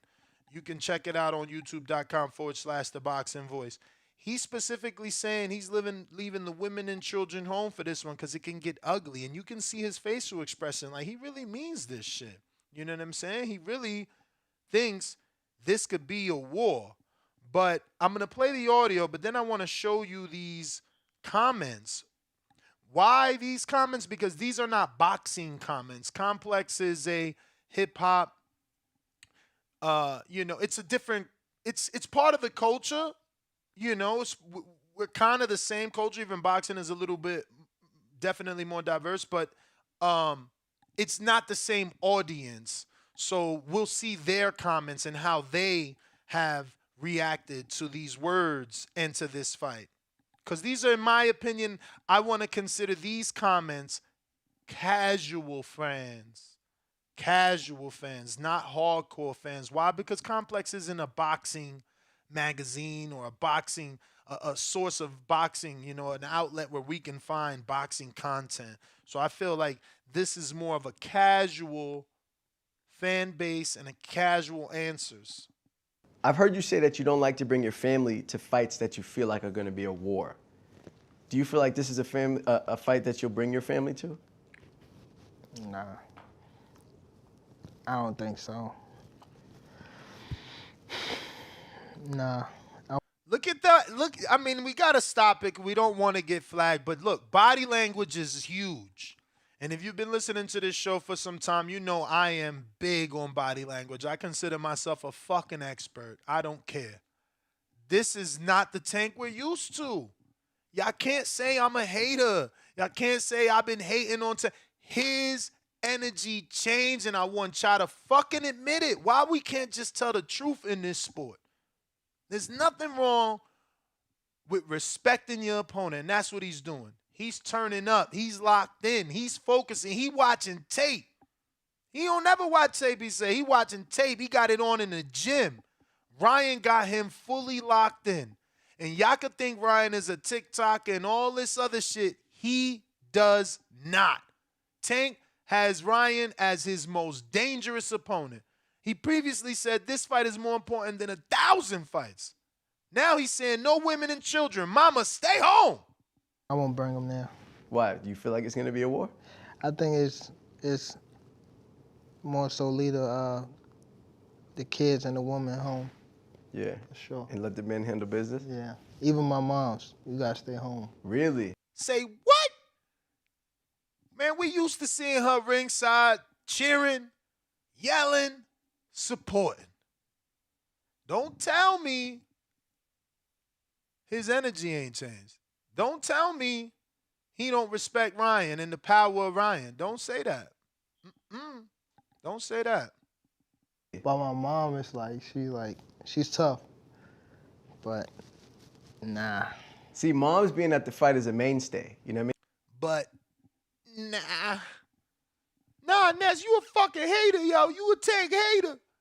Because I called it. Because I seen it from the beginning. The shit ain't the same. Because I seen it from the beginning. The shit ain't the same. Because I seen it from the beginning that you it's like when Wilder got shoved by Tyson Fury. Y'all laughed at me there. I said, yo, he checking him. He checking him, bro. He's seeing, just how strong he is. Nah, Ness, you crazy. All right. Same thing Tank did. Now he explained it. I think it was on the 24/7 or the Complex or one of these interviews he's done. And he lucky he stepped it up. I ain't on front. Me and my boy, Two-Tone, the superstar, we was building up. We already had like 7 links to 7 different Ryan Garcia interviews. But finally, Tank started doing some shit. I already had a show I was preparing. I was about to title that motherfucker, Is Ryan Garcia Carrying This Promotion? Because goddamn, that boy all over the place. I thought I seen him on Oprah. Motherfuckers everywhere. He pumping the shit out this fight. He done did 1 million interviews. Again, thank God Tank finally stepped it up because I was on his heels. I was about to be doing a show that Ryan is carrying the whole goddamn promotion. Carrying the whole promotion. But Tank did start talking. He did do the Complex. It looks like Complex set up an interview with both because Ryan also did this guy, interviewed Ryan as well. But yeah, his energy is different. this is a real motherfucking fight to him. Even though Shakur thinks, Ryan is a cakewalk. And obviously Shakur has faced him in the amateurs. I was right about that. But he just thinks that the Tank is on another level in terms of skill. So we'll see. But again, Tank feels differently. Shakur could feel what he could feel. We could feel what we could feel. But Tank feels differently. Rocky in the 954 Florida, stand up. What it do? What it do, Ness? Yo, you hear me? Mm-hmm. All right, cool. I'm on a Bluetooth, so I wasn't sure. Real quick, bro, I just wanted to say, as far as like them saving boxing, I think they kind of patting themselves on the back for something they're supposed to do, and they're trying to take credit for a wave that already started. Like young Tio fought Lomachenko early, and now he's fighting the best dude at 140. Shakur Stevenson been going down the line, fighting the top dudes at 130. Now he's moving up. Devin been doing the same thing. So I think it's a wave in boxing with these new kids that get in there. And, I'm happy that the fight is happening with Tank and Brian. But, I mean, finally y'all stepped it up. Y'all should have did that a while ago. So that's pretty much what I wanted to say on that.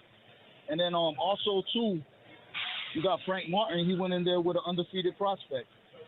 So we get in the fights. I think more so the problem is that the fans don't appreciate the fights. Like Devin ain't even fight Loma yet, and y'all talking about Shakur. Like when we do get the fight, we start talking about the next fight before the fight even happens. So boxing is in a good state, man. But yeah, I just wanted to get that off my chest, man. I appreciate y'all. All right, champ. Appreciate you calling in.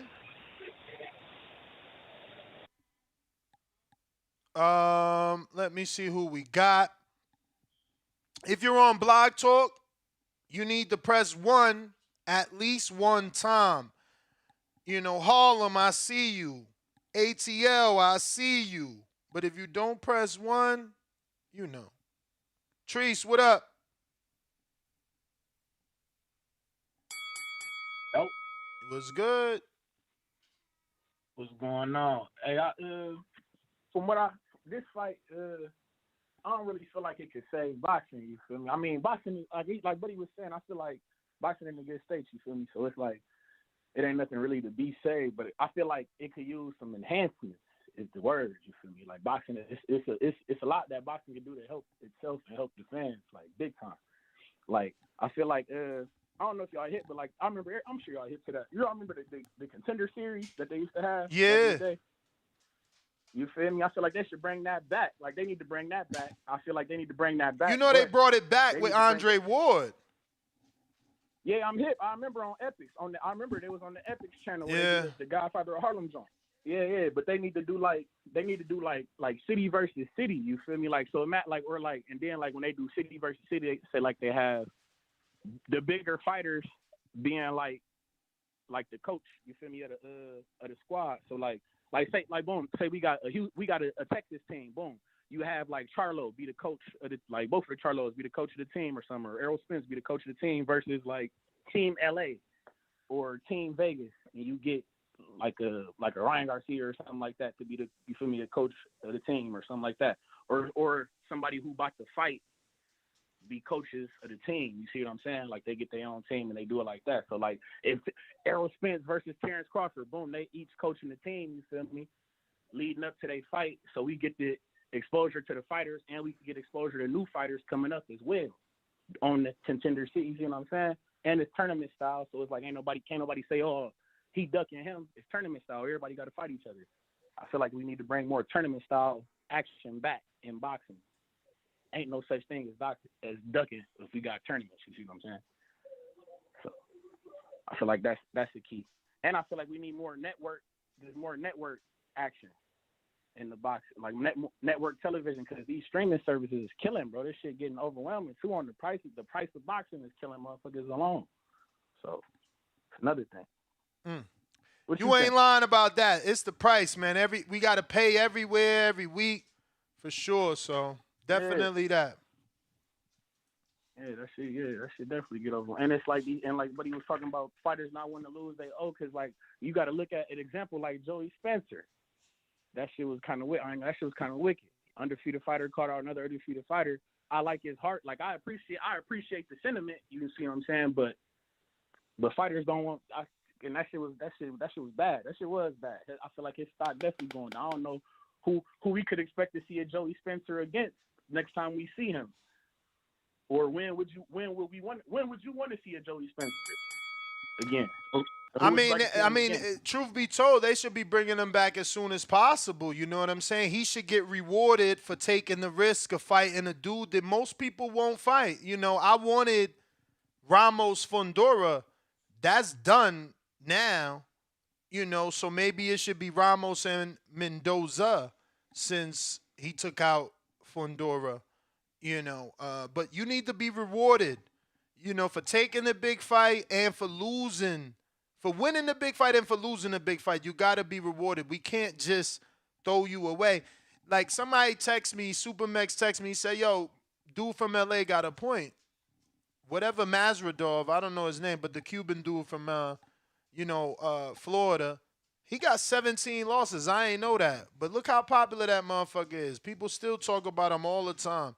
17 losses, that's crazy that he got that type of popularity. Pop, what up?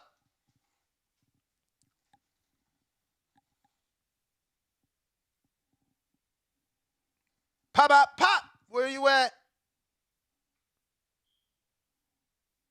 My Keith Thurman soundbite used to say that. Pop, let me go back to the blog. Pop, you there? Check. We don't hear you. All right. I'm going out to Keith. What it do? Yeah, can you hear me, Ness? Yes, sir. What's going on with you, man? Buenos dias. Buenos dias. As far as the shout out TBV, the boxing voice. As far as the Gervonta Davis and Ryan fight saving boxing, I don't know about that because like I don't know if it was a caller before or a few callers ago. He said boxing is already in a good space. It's on the up and up, but I do think that this fight definitely helps in terms of maybe not hardcore fans, but definitely casuals.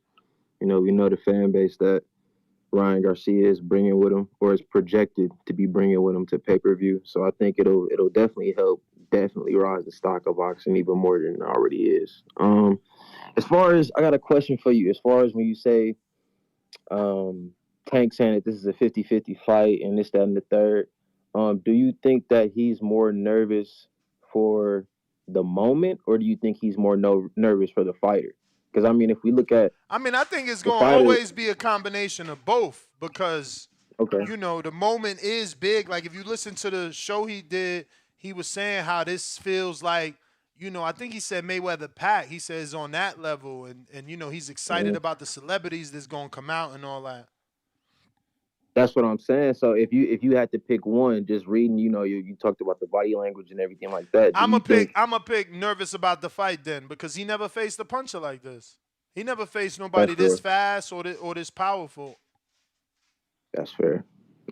Yeah, I think it's gonna be a great event, man. It's gonna be a great event, and if it's doing everything, I mean, let's call it spade a spade. If Ryan's fans will come out and buy the pay per view, how they projecting it to, I think it's gonna be crazy, and I feel like it's gonna be even more crazy afterwards because then the negotiation power for either one of them. Tank, we already know what he's doing, and if he get this under his belt, and then Ryan being his first pay per view, if he can get this under his belt, it's gonna be crazy. It's gonna be nothing but positive things moving forward for both of them at the negotiation table. But that's all I had to say, man. Shout out TBV, shout out Ness and Dan in his absence, man. I learn from you all every day. Appreciate you, champ. Appreciate you, man. Thank you for calling in, Keith. Let's see what else we got. Number to call, 14255695241. Press 1 one time. Voice your opinion right here. Voice of the People hotline. Don't forget to add that thumbs up on this episode if you're watching this live right here on youtube.com. We got a poll going. Gervonta Davis versus Ryan Garcia. Is this the fight to save boxing?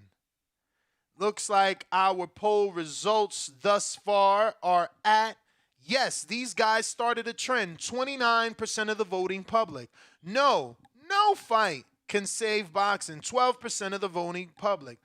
Governing body can save boxing. 10%. Competitive fights saves boxing. 48% of the public believe it's only going to take the best to fight the best, and we'll get the best out of this sport. We got Alex on Twitter. What is up, brother?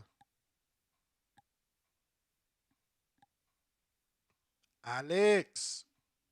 You got to unmute, champ. Oh, yo, We hear you. shout out to you guys. My first time talking on here, but I think it's a good fight. I was agreeing with I think like 2 callers back said that they need to do more like a tournament, something like that, or even like how the UFC has the Ultimate Fighter, something like that would be sick, or like get a network to do, some type of something to get more exposure to the young guys, so more people know about the younger boxers, because I mean, I just feel like more casuals nowadays like MMA, just because it's more exposure. It's everywhere, and boxing, it's like it is on the rise again, but I just feel like it hasn't been that dominant compared to like the UFC scene, Like shit, I see everywhere I go, I see like some fucking YouTube videos or some like some Nelk boys influencers, at the UFC fights, where like you'll see like some like Fat Joe or something like that at a boxing fight, but they don't really.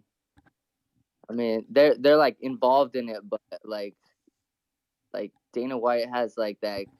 I don't even know what he has with the Nelk boys, but he played it smart where he has like, I don't know, he just gets a lot of views on everything he posts, and it's like boxing doesn't really have that type of like we have like Oscar de la Hoya, he'll post some stuff, or Eddie Hearn, but I just feel like we need like I don't know, something like a network, or I don't know, because there's too many networks. All they do is fight and make the fights harder to happen instead of making it easier. Getting together, it's just makes it a whole mess. And that's at the end of the day, that's what drives a lot of people crazy. You'll see all these people arguing PBC. There's PBC fans, and then there's the zone fans, and it's like there's all kind of fans. Everybody's all what's it called? Segregated almost. Well, all right, brother, and you ain't lying about that, man. We definitely got fucking segregation in this sport, and that's what we need. Less segregation and separation and more coming together and percolation. We got Tweena. What it do? Good morning, Ness. How are you, sir? Cannot complain. And yourself? I'm doing great, man. Today's payday. Today's payday. 3 days left of the semester. I'm ready to rock and roll, man. Congrats, brother. Happy you got a job. Not everybody got one of those these days. Well, not for what I'm studying for. I mean, I work in construction, study psychology. Nothing makes sense. Oh, well, congrats to you, yeah. man. Thank you, man. But yeah, I did want to chime in and say that I do disagree. I feel like it's not one fight that can save boxing. I feel like it is a stream of fights. Ideally, this year has been pretty good. The first quarter of 2023 has been excellent. We have Ryan Garcia versus Gervonta Davis. Seeing after numerous contract negotiations finally went through. We have that coming up.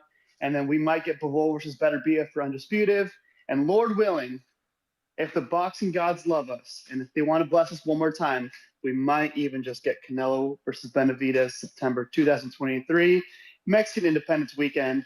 I think, I feel like this year is the year that boxing does come back. But as other callers said today, that you know, no one wants to hurt their market. No one wants to hurt their market. I can't even say it, marketability. Damn it. It's kind of like, I think, look at Mike Tyson back in like what 1991. He had Mike Tyson's Punch Out, and then boom, at the same time that he lost, he was also dealing with the sexual misconduct case, and Punch Out or Nintendo, they ended up dropping his name from the series. So I understand, but boxing is a numbers game, and no one wants to hurt no one wants to damage the record. I mean, Canelo already has 2 blemishes, but he's still a massive draw. You look at, I don't want to say Gabriel Rosario. I don't want to say he's a massive draw, but people still, he's fighting on a really big undercard. So, and he has what, 14, 15 losses? I think he has more losses than he has knockouts. But yeah, man, I think this is going to be an excellent year for boxing. And I think another thing that reminds me of this is if you go to Shakur Stevenson's Twitter, he tweeted this about a month ago, talking about how they should make, kind of like a World Boxing Super Series for the lightweights, something like round robin. It's kind of like, what happened with when Andre Ward won it. So I think it'd be good. I think boxing is getting better day by day. And yeah, more power to us, more power to the boxers. But that's my call.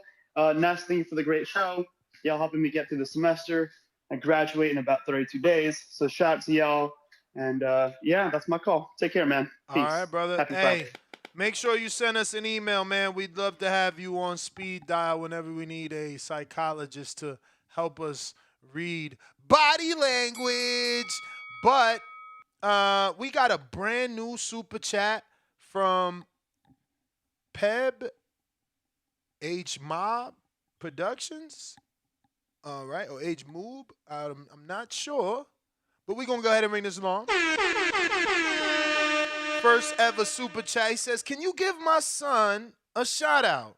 Titus Yang, 12-year-old amateur boxer from Warren, Michigan. Shout out, Michigan.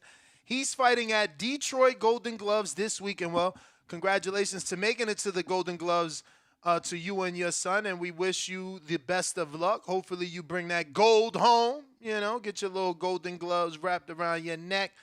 We do appreciate you choosing to send us a super chat, and that being your first super chat. We do appreciate that, man. So thank you for that, without a doubt.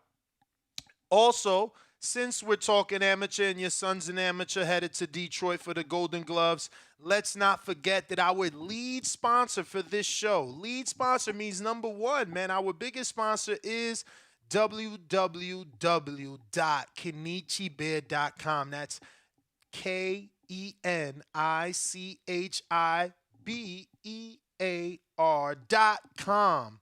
Use the code TBV to get yourself a big whopping discount on the new Hibernation 5 headset. It is a Bluetooth headphones. You can connect these to your car.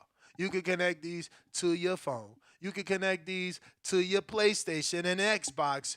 You can connect these to just about everything. They come with a detachable and attachable mic. So all you got to do is, if you're going to call into the show, connect that mic and get perfect audio quality. If you're looking at the video right now on youtube.com/The Boxing Voice, you can see these professional fighters, all your favorite fighters using them, TMT fighters. That's Cardin right there, an amateur. So remember that these proceeds go to making sure he gets to his tournaments, all his Golden Gloves and Nationals.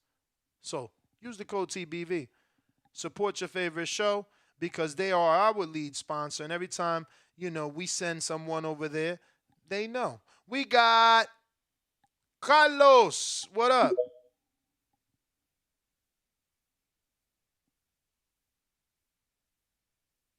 Carlos on Twitter Spaces.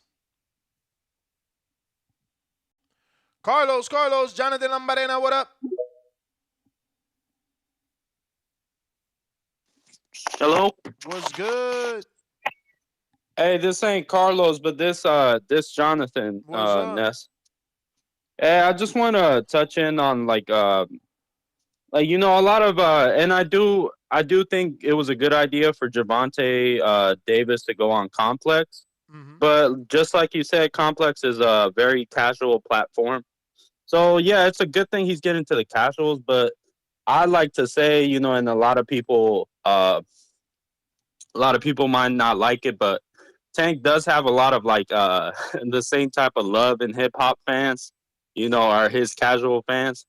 And we see it because if he was really, the big superstar that he was, we would see it in the pay-per-views, and I get it, for a lightweight, the 225,000 buys right around there it's a good number for a lightweight, but the fact is, if he really was a big star, Showtime themselves will be putting out the numbers just like they used to.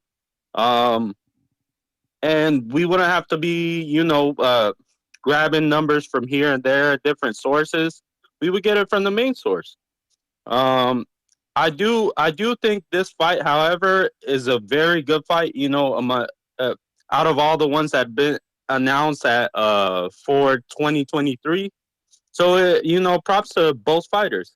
But I think like Ryan Garcia, he went on the hot boxing one. It's a way better look than the complex one.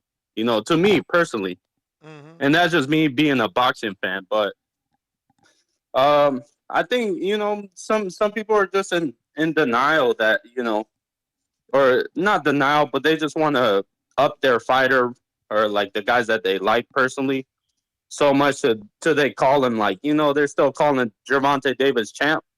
You know, he's a champ of what really? If he was a champ, he wouldn't be defending a baby belt for 3 whole years. Ness, he would really want to challenge himself and get the real title. But it's just one of those things. We have to keep it real. I don't think this is the fight to save boxing really, because personally, I and that's just me. I'd rather give my money to the Lomachenko and Devin Haney fight. Also because the Tank and Ryan fight, the undercard doesn't seem too thrilling, and it doesn't seem like a good value for $85. To be real with you, what do you think about that, Ness? Well, it's worth the 85 to me because I'm sure I probably said I'd pay 100 or I'd pay 80 for this if they just give me this fight a few years ago. So, yeah, I'm pretty sure. And we say that a lot, right? Like we've said that for Earl and Bud. Like, oh, give me that fight, I'll pay 100. We not asking for an undercard. It's only once the fight gets announced. Oh, they better have a good undercard. Fuck. Oh yeah. Oh, this undercard sucks. They ain't getting my money. We just said we give you 100 just for the main event. So I'm paying for the main event, not for the undercard. No, that's very true, Ness. I get what you're saying. It's just that's why I don't like to speak in advance. As soon as the fight gets announced, I'm not gonna say, I'm not gonna put my price on it, but I'm waiting to see what the substance of the product is. You know what I mean? Mm-hmm. That's all I'm saying. And to be real with you, I was I was on your same page until I seen that Gervonta had that the complex thing. But Ryan is for real carrying this promotion. Yeah, he's obviously done more promotion, but Tank is starting to step it up now. And now whatever the decision is, or I'm sorry, whatever the outcome is, the main narrative is going to be look at the numbers. You see what Tank did, and they're not going to mention Ryan because Ryan hasn't been on pay-per-view. But Well, clearly, the I man think the has a winner. following. I think the winner will get to claim the numbers. No, I get that's very true. Yeah, but like for the over the past like what has it been 4 years since Gervonta has been on pay-per-views? Man, I'm not even sure, but it's been a while. Yeah, I think it's been close to 3 or 4 years. Let's just say it's just been one of there's been a couple where you just kind of question yourself, like, is this really worth pay per view? Like, I'm not sure that maybe for the Mexican audience, but I'm not sure that the cruise. No, I'm not talking about Leo Santa Cruz. Clearly, I think they have to throw that on pay per view just because Leo does have a good following. But like Isaac Cruz, Well, I'm not sure that Gamboa that was was the worth first it. one, right? Gamboa or was it Gambo- Leo? I think it was Leo. I'm not quite Yeah. sure, but it might have been All Leo because right. that was Well, his debut, I think. if Leo is the first one, Then the next one was Barrios at 140. The next one was I don't think that was Isaac. pay per view. I I don't mean, think that was I worth mean, it. I mean, he moved up. No one else That's moved true, up and beat a but champion Ness, at let me 140. tell you, Ness. I don't know if you been following Barrios I for some followed his time, whole but career, bro. He started at 22. okay. Do you remember this southpaw power puncher about Tank's height? What did he do to Barrios? I don't know what are you talking Do you about. remember that? No. Akhmadov. Yeah, but but He but beat the shit Barrios. out of Barrios and But broke his jaw. yeah, but Barrios put him down twice. You can't beat the Right, shit but out of me if I knock you down twice. you're telling me the Davis team didn't see that as a blueprint to say, oh well, he has power, I got power, I could beat him, right? But that's just boxing. Honestly, that's just boxing. Everybody sees it like that. Their next opponent, they're choosing them I don't know, most man. likely because they see I something. really respect Barrios. I didn't know it was a caller that told me, like, yo, if you go check, Barrios knocks down everybody he fights, man. Like, it was just Tank that he couldn't knock down. He usually Yeah, gets. Barrios do got that spark. I'm not gonna lie. There was also a clip. I don't know if anybody's seen it. I mean, There he was a didn't knock clip down where Keith either, but. yeah, there was a clip. I don't know if you've seen it, but there was a good. Well, it wasn't even a good left hook, but Barrios did land a left hook on Tank that kind of wobbled him. But Tank did the thing where he played it off, You danced talking about where around, he and you fell know into what the that means. ropes? Yeah, you know what that means, right? When Yeah. you dance around, what does that mean? When you try to play it off, what does that mean? Usually You means know you what I'm hurt, saying? according to the experts. Exactly. So, and that's from boxing people telling that. So I'm not saying this ain't just me like, oh, he hurt. It's literally people saying that left hook, but it wasn't even a land. It didn't even land like flush and with a whip. So I'm excited to see what's going on. But like I said, I'm more excited to see what happens with Loma and Haney. For sure, champ. I hear you, man. Both are significant fights, in my opinion. But let me get to some other callers, Jonathan. We got. What's your excuse?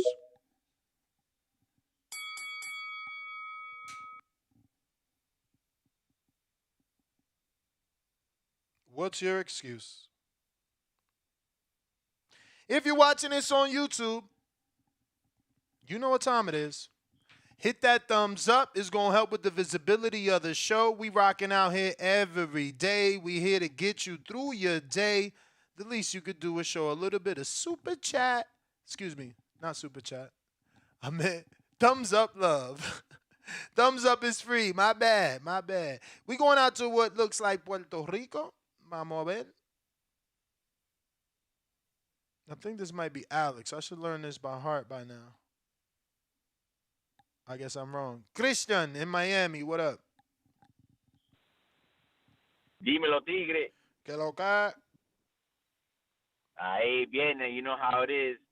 Hey, Ness, man, you were talking about like half an hour ago about Masvidal and UFC, the 287, and being from Miami, man, that card actually broke records at the gate for the UFC event, even bigger than the Garden. So that shows you, man, like this dude got 17 losses, but everybody still showed up and showed some love, and it was a big event down here. And I kind of think that Ryan and also Tank, this fight's gonna put them over whoever wins or loses, because I think like the gate's gonna be huge. It's gonna sell pay-per-view numbers, and hopefully it starts a trend. There's one thing that I like that you said, like for big fights or for mandatories, you might as well do like a GoFundMe thing that the fans are able to pay to see certain fights. Like, do you think that would happen in the future, actually, or no? I hope, bro. I hope. I don't even want no royalties. They can have the idea. I just want them to fucking use it. If they give me a website with all the potential fights and let me pay up front, yo, I'm doing it.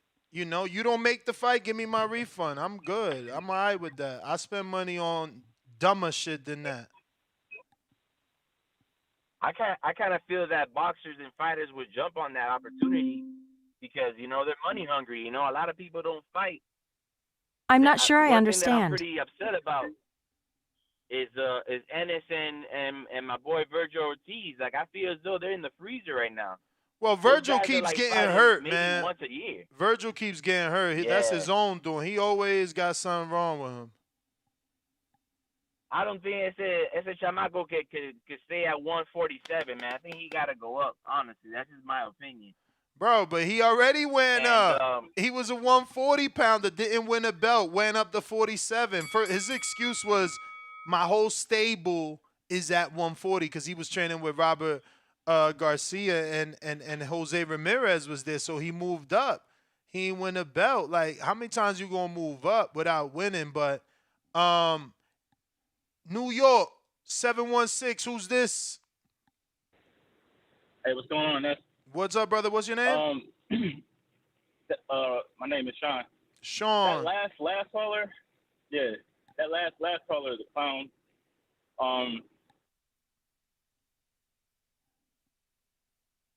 Uh-oh. Sean, you there or you got caught at work? Sean? Sean, did you go through some bad service? Sean. All right. Sean in Buffalo. We going out to Al in the Bay. Yo, what's up? Can What y'all up? hear What me? up? We hear you. Yeah, man. Did y'all watch that team comeback league yesterday? Nah, I didn't, man. Hey, it was good though. It was good. It was like New York versus DC or something like that. All right. No, Atlanta versus New York. But it was pretty good though. It was a couple of knockdowns. I like how they doing. Real respect. To get to the topic, I think it's going to have to take the governing bodies to change the sport and force these people to actually fight their mandatories, and stop ducking and dodging their mandatories. It's going to take the governing bodies to actually crack down on the weight and everything, because it's like, this person missed weight, that person missed weight. Instead of docking pay, it's like, okay, you're going to have to sit out for a while. You keep missing weight, or, the suspension is going to have to go up for, doing steroids and stuff like that. It's going to take the governing body to actually grow the sport. And then it's going to take the fighters to fight, The only reason why UFC is popular in boxing is because they fight each other. It's like the reason why they're not scared to lose their O's because they mandatory the fight of the big fights to happen. That's what it is. It's like the best is fighting the best, and win or lose, it's going to be a good fight. And that's what the difference is. Now boxers is like tippy-toeing through, they want to fight this fighter but not that fighter. And it's like, that's why it's a problem when they lose their O's, because it's like, now you want to cherry pick this fighter, and now you get beat by this fighter. Now you lost your O because you got lost to a fighter you shouldn't have lost to, instead of fighting a fighter who is on your level. And then you have no excuse of winning or losing because it's like the best is fighting the best, and that's my call. All right, Al in the Bay, thanks for calling in. If you haven't already done so, now is the opportunity to smash that thumbs up button. We going out to Essex, New Jersey. King, what it do? If you haven't already subscribed, go ahead and do so right now. It looks like we're at 167,268, trying to get to that next goal of 168,000. What up? What's going on, man? Another Solo day. dolo this morning, champ? Scarface, no Manolo. All right, man. Well, my friend Angel Fernandez is coming through, right? Saving boxing, this fight definitely breathed some life back into it, man. I didn't want to bring up the other fight that everybody's looking for, but that is still kind of like a bold statement. And I'm gonna jump out there, and I had it in my mind that you would call me a hipster when I say this, but a fight that I think, and shout out to what is it, Boxing IQ Ring Talk on Twitter. Yo, I'm waiting for Sanisha Estrada and Yokasta Valle. That's about for undisputed women's boxing. To me, if they put that on Top Rank, that's a fight that's excellent, you know. So now, before anybody starts saying crying in the car and shit, like I might, right? If y'all don't like that one, maybe that's why people will feel the same way about like a Fulton Inoue. People like what they like, and that's what I say. You know, for one fight to save boxing, that would be a lot. You know what I mean? Because boxing is one tough son of a bitch, man. And all of us that love boxing, you know, it's some tough son of a bitches. We got tough temperaments and we got strong ideas. But these big fights, when they happen, they do breathe life back. Because sometimes, you know, we get a little sick, we get a little out of shape, or we be on life support. So this fight is good, though, man. Yo, you know how crazy it is? Yo, my wife is asking me about this fight. She's like, yo, is Tank Davis fighting this weekend? Nah, that's next weekend. So bringing in casual, I mean, yo, it might not be fair. I'm kind of a cheat code, but she ain't paying attention to that shit, but she's paying attention to that fight. And that's what's important. So maybe you on to something with that topic, man. And you know how, like, in certain areas, the media, like, I haven't heard it on the radio here in the New York City area, but usually they'll start tuning that shit up. You turn on all the major radio stations, and you'll hear all the drama behind it. Yeah, man, this is life. This is life. Good shit, man. That's my call. I mean, appreciate you calling in. We gonna keep these lines moving. We got Davidian, Buffalo Falls. What up? What up? What up? Discord. Nah, just shout out to all the callers and yeah, I mean, the Ryan and Tank, I mean, it's definitely gonna move boxing in the direction it should be going. I feel like hopefully we get more of the young fighters to just go in there. If you lose, you win, it's all right. I mean, even when we watch UFC, some guys like Masvidal's got a bunch of losses, but people still love him. So just fight. I mean, but I'm excited because people that are not even really, you know, like the casuals that don't even really watch boxing, they talking about Ryan and Tank or Tank and Ryan. So I'm just excited. Next week is going to be big because soon as Monday hit, you know, I watch all the interviews. You know, you got the final press conference, and you got the weigh-in. So shout out to boxing. You know, I feel like we getting great fights like all year long so far. So, ooh man, if we was to get that Earl Spence, Bud Crawford, that's really gonna, you know, seal the deal, put the cherry on top, and whatever else we get for our heavyweights or any division. So, just I don't call no boxers bums or anything like that. I just love boxing in general. You know, I feel like I'm a boxing junkie. I do watch other sports, but I'm just happy these two young lions is getting in there and may the best man win. I'm one of the very few that's got Zilly Zhang. You know, like he said, chat shit, you get Zhang. So I know, you know, Joyce is coming. He the juggernaut. So we gonna see though. It's heavyweights, one punch, you get knocked out. So other than that, just great call or shout out to all the callers and God bless y'all. You too, Ness. God bless. Davidian, appreciate you, man. Thank you. Let's see what else we got. Phone lines are lit. If you want these to keep moving with frequency, go ahead and smash that thumbs up button so that there will be no delays. Don't be greedy with the free thumbs up. I mean, it's absolutely free. It's going to help this show get bigger. The algorithm will get notified that you guys love it and put it in the eyes of potential other boxing fans, which, you know, can equate to new callers in the future. Jonathan in Hollister, what's up? Good morning. Good morning. Hey, I'm just hearing your show, and I'm a regular fan.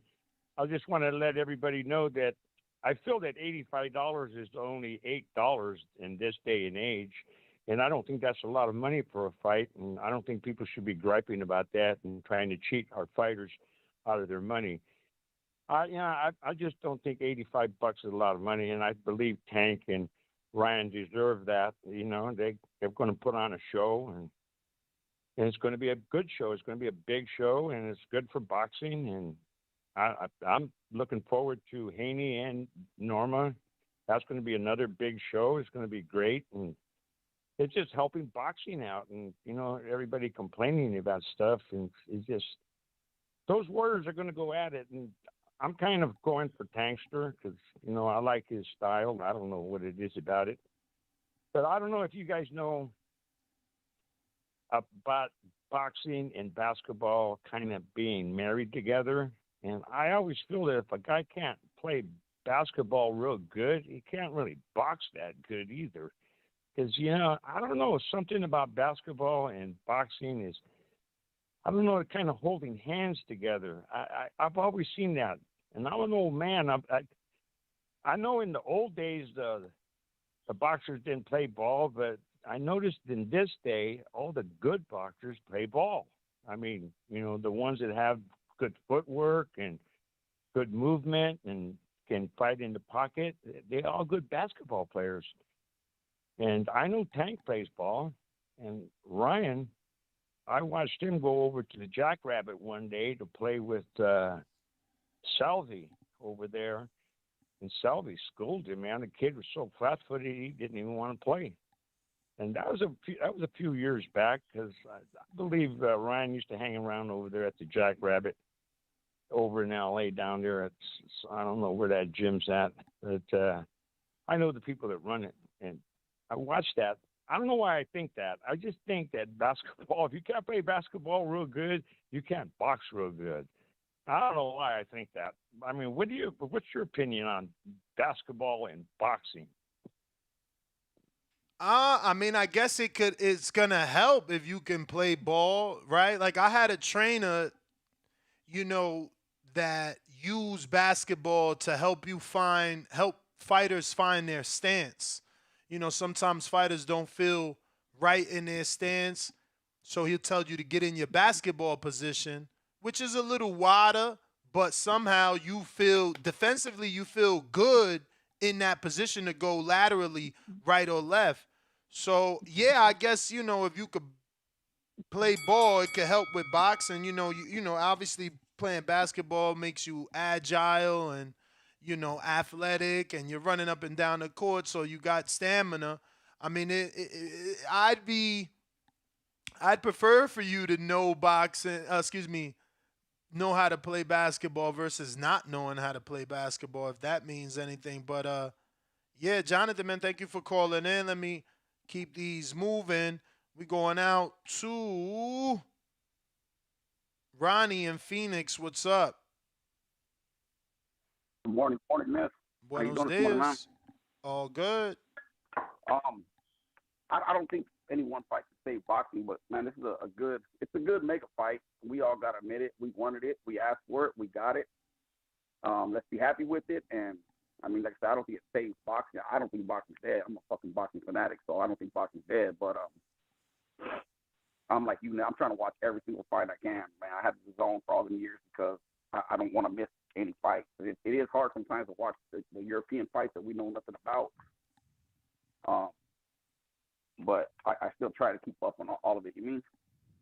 I didn't like the comparison from the last caller with the basketball thing.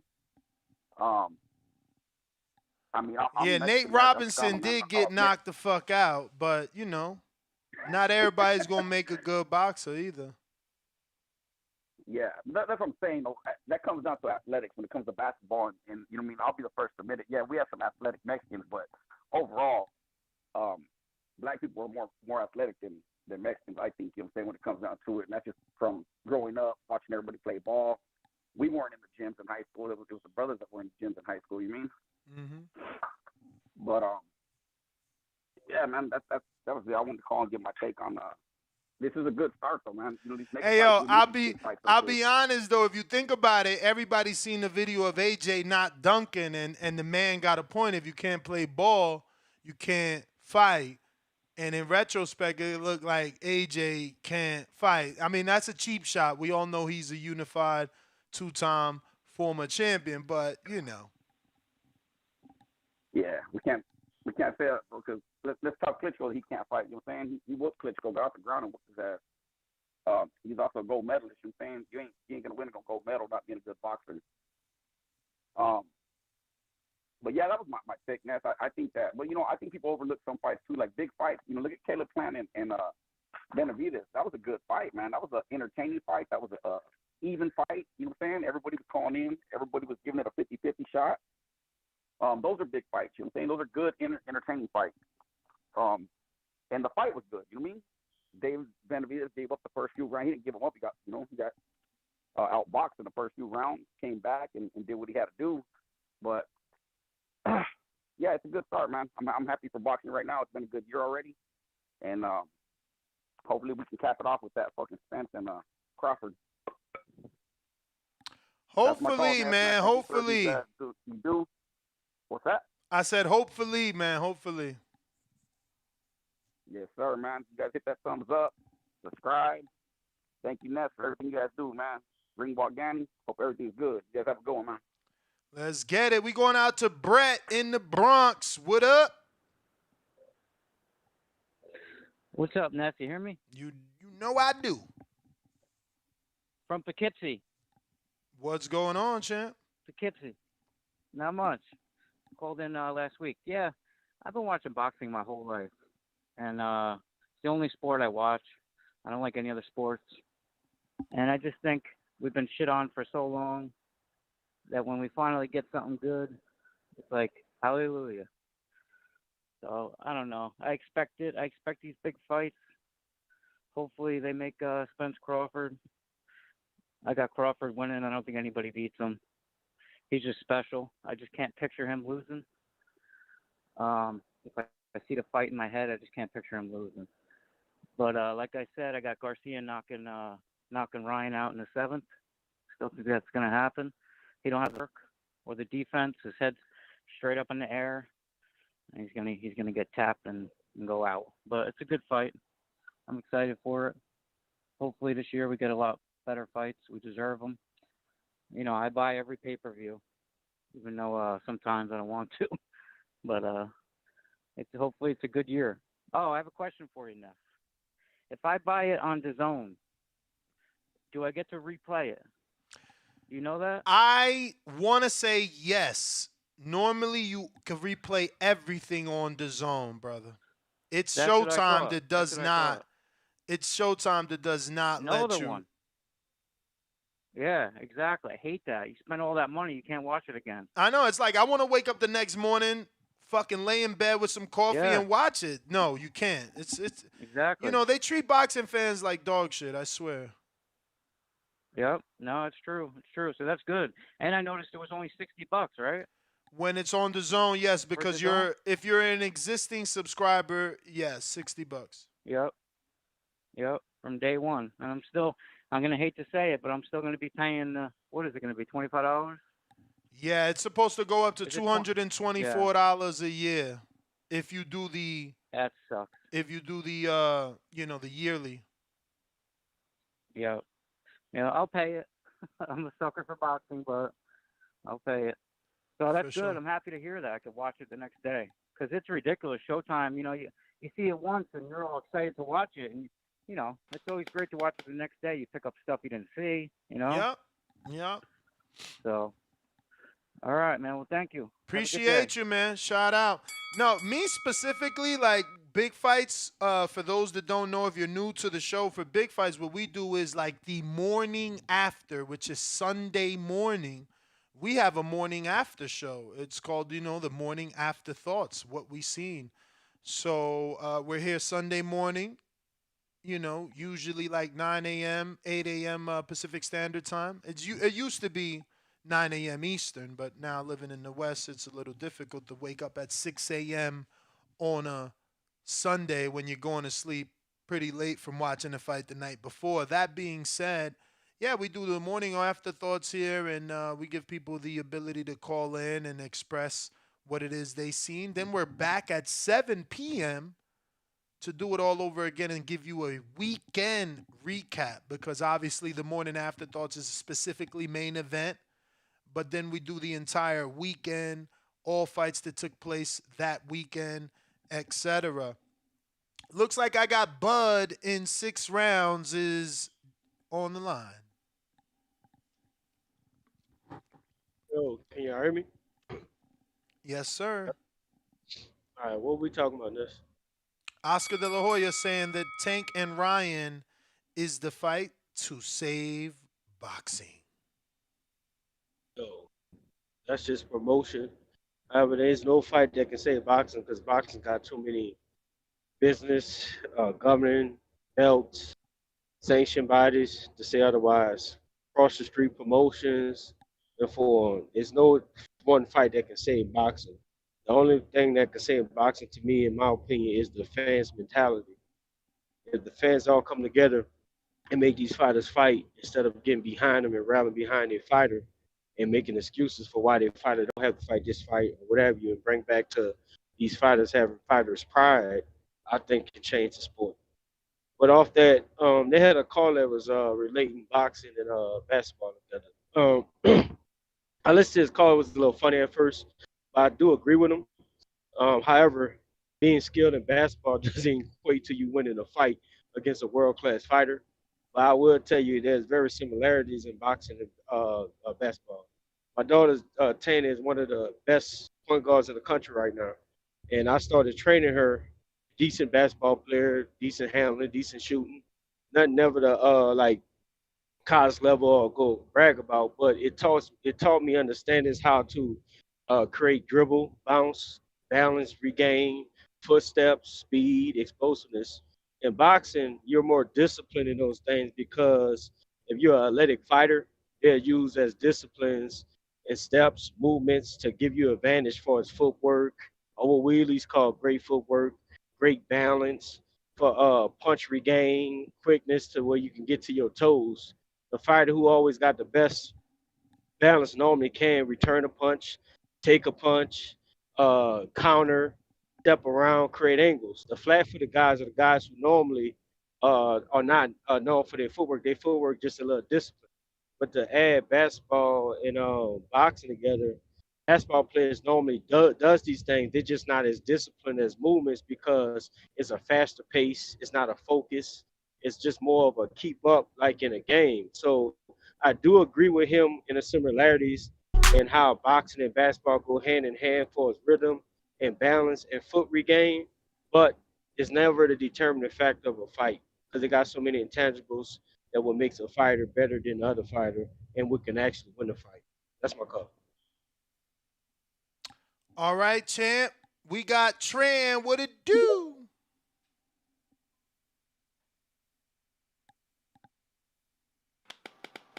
Yo, yo, yo, what's good? And that's what's good. Everybody tuning in. Smash that like button.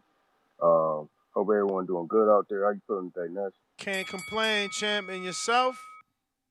Man, I'm blessed, man. I'm blessed, man. God is Amen to good, that. man. But yeah, man, everybody's making, great, great points. Again, one fight don't say boxing. I think it definitely bring more eyes on it, and it definitely pushes it. Um, I'm anxious to see what the winner do after this fight. I think that will really show, them, really pushing it. As far as everything else, like, and I got a question for you too. And one caller was saying like the contender series, how, like for example, you get Bud and Crawford. They be teams like they do in UFC. Like, Connor, he about to fight Chandler, and they doing, the coaches. And at the end of the, show, they end up fighting. I think boxing really needs to do that. I think that would be perfect. And then you could have like a Shakur and a Frank Martin or Keyshawn Davis and a Frank Martin on the undercard. That would be awesome. You know what I'm saying? To bring more eyes on the sport. And also, man, I miss HBO, man. I just feel like once HBO was on, man, everybody tuned in. Do you think it's too many like networks and too many Yes. titles Yes. Too to many keep up with. networks. Too many networks, too much competition, so everybody gets to make their own world. That's why, like, the zone, they fuck with the IBO heavy. Al fucks with the WBO, WBA, and the WBC heavy. And then Top Rank fucks with the WBO heavy. So that they could create their own world. So they don't gotta show their audiences that other champions exist. They got their own world. Yeah, and that's the thing. You made a good point too about Al, and they all should just get together, buy a network, and they all should just promote it on the same network. They Bring don't even need a basically all in, network, man. bro. They don't need a network. They need an app. Black Prime came Yeah, out of yeah, nowhere network. and did a good job on their one fight with Bud. It looked good. It did well. They don't need a network. They need a fucking app. Everybody, like right now, Yeah, I mean all not my like a network, but analytics is like 88% of the people that listen to the show hear it on their phone. Like nobody yeah, on that's true. TV no That's true more. fact. Yeah, that's facts. But I mean, not TV, but somewhere like one place that everybody can just go to. You know what I'm saying? Watch it or Yeah, I tune mean in. You know what I'm saying? the Because answer to save boxing is all promoters go to the zone. yeah, because like you say, man, it's a lot of fights that could be made that would draw a lot of attention in the sport, but it's hard to co-promote. It's hard to, Showtime to promote with Top Rank, and I think that's not hurting, but that's hurting it too because we're not really getting a lot of fights. But I think this year, overall, is a good step forward to gain a lot of fans in the sport of boxing. I don't think it's dead, but it definitely can get enhanced, like the other caller, what I'm saying, was talking about, and I feel like I wish we would only have one belt instead of all these belts. What, five belts? Like I think they should borrow some of the UFC ideas. Another thing, Dana White was talking about, doing his own boxing promotion. Do you think it would be He been smart if saying that boxing shit would for be? years. He been saying Do it for you think it years, would be? but think about it. Even if he does, he got all his money. He get into the sport. He not gonna get into the sport to do business with Bob. He gonna get into the sport to show that he could do it better. So it's gonna be his own Yeah, world. it's a lot of egos. It's a lot of egos for real, man. And but yeah, that was just my call, man. To see what you think about that. For sure, man. Appreciate you. But yeah, I just feel like it's Zuffa boxing, which is what Dana said he was gonna start. If they get into it, they just gonna try to do it their way. They gonna deal with their network. They gonna tell ESPN, look, we could do this. We showed you we could do this. Do it now. Do it with us now. And then now we got another competing network. It's just like it's too much, man. Too much. But let me see who I got on the line. You could call in 1425-569-5241. Press 1 time. Voice your opinion right here. Voice of the People Hotline. Rue 504 New Orleans. What up? What's happening, man? Morning. Morning. Listen, I'll just bring my usual brand of like cynicism. There's nothing that can save this sport. It's done. Like the sport is actively dying right before our eyes, and it's killing itself. This sport treats the people that spend money on it like actual dog shit, like just pure shit. You can't save a product like that. The only thing that can truly save the sport is for it to die, and die a slow, painful death.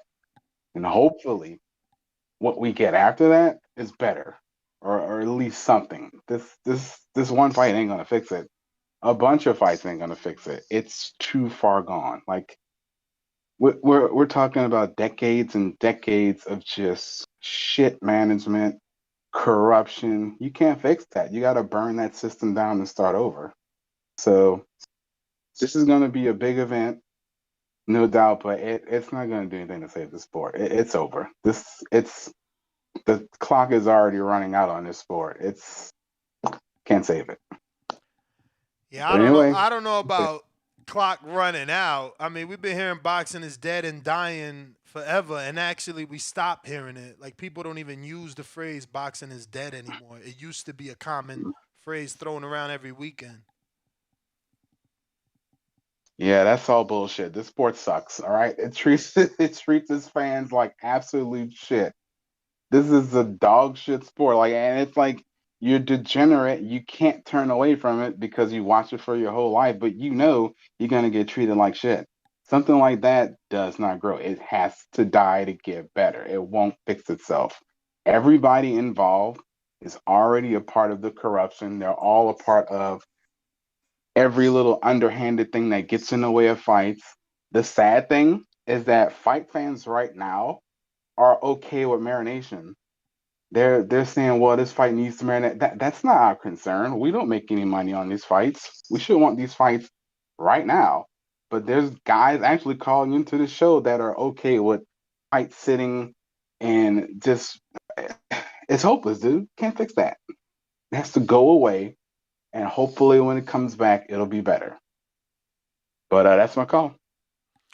All right, Rue. Appreciate you, man. Thanks for calling in. Thanks for calling in. Let's see what else we got. Who else is on the line? We got Majid on Twitter Spaces. What up?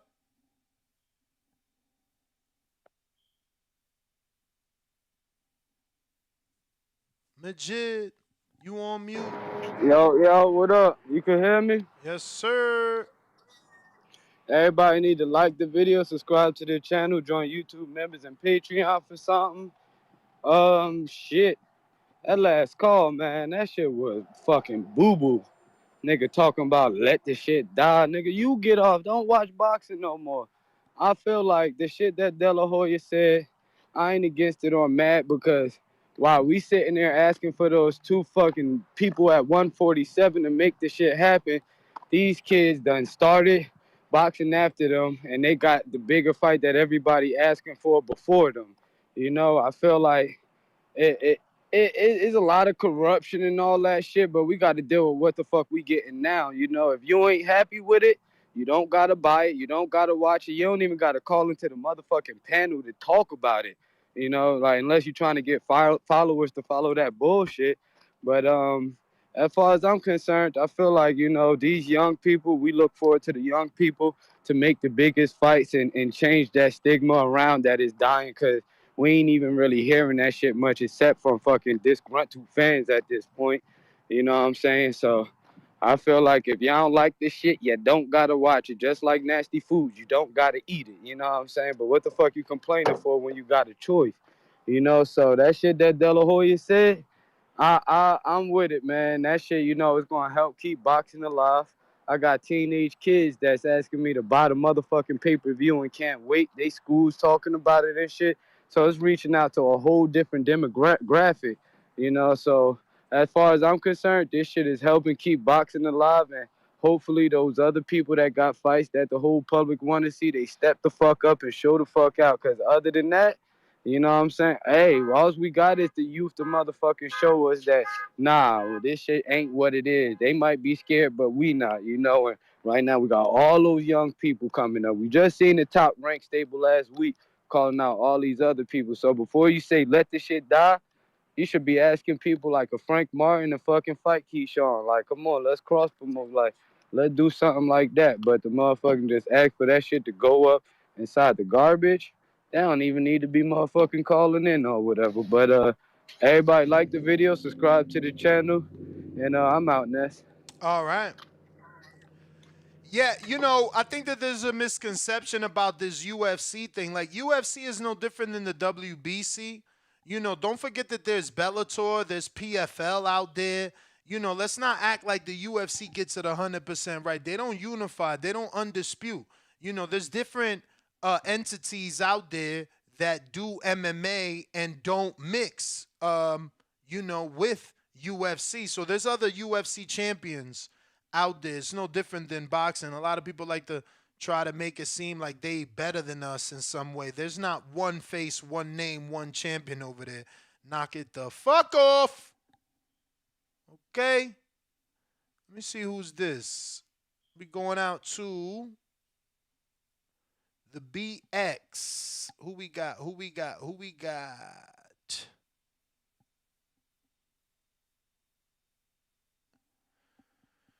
Doo doo doo. Okay, this oh shit alumni. Man, my man ain't called in about 5 years. Boogie down, Sean. What it do?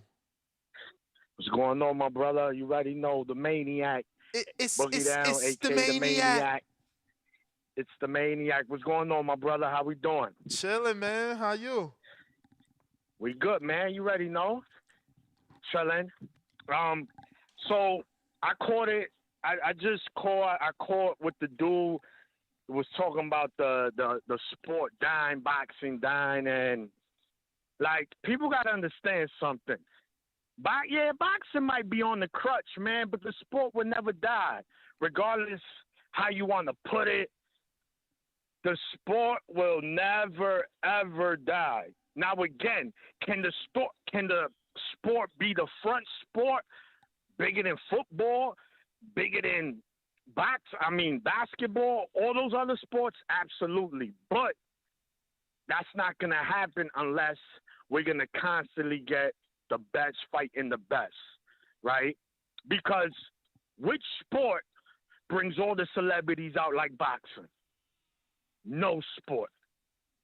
Yeah, celebrities go to basketball games, but ain't nobody do it. When it comes to these big fights, everybody's at the fight.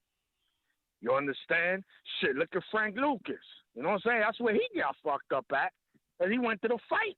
He did his thing. But the bottom line is, boxing, man, could be the front runner sports. If we could just get the fights that should be happening on a consistent basis, not shit getting stretched out. Not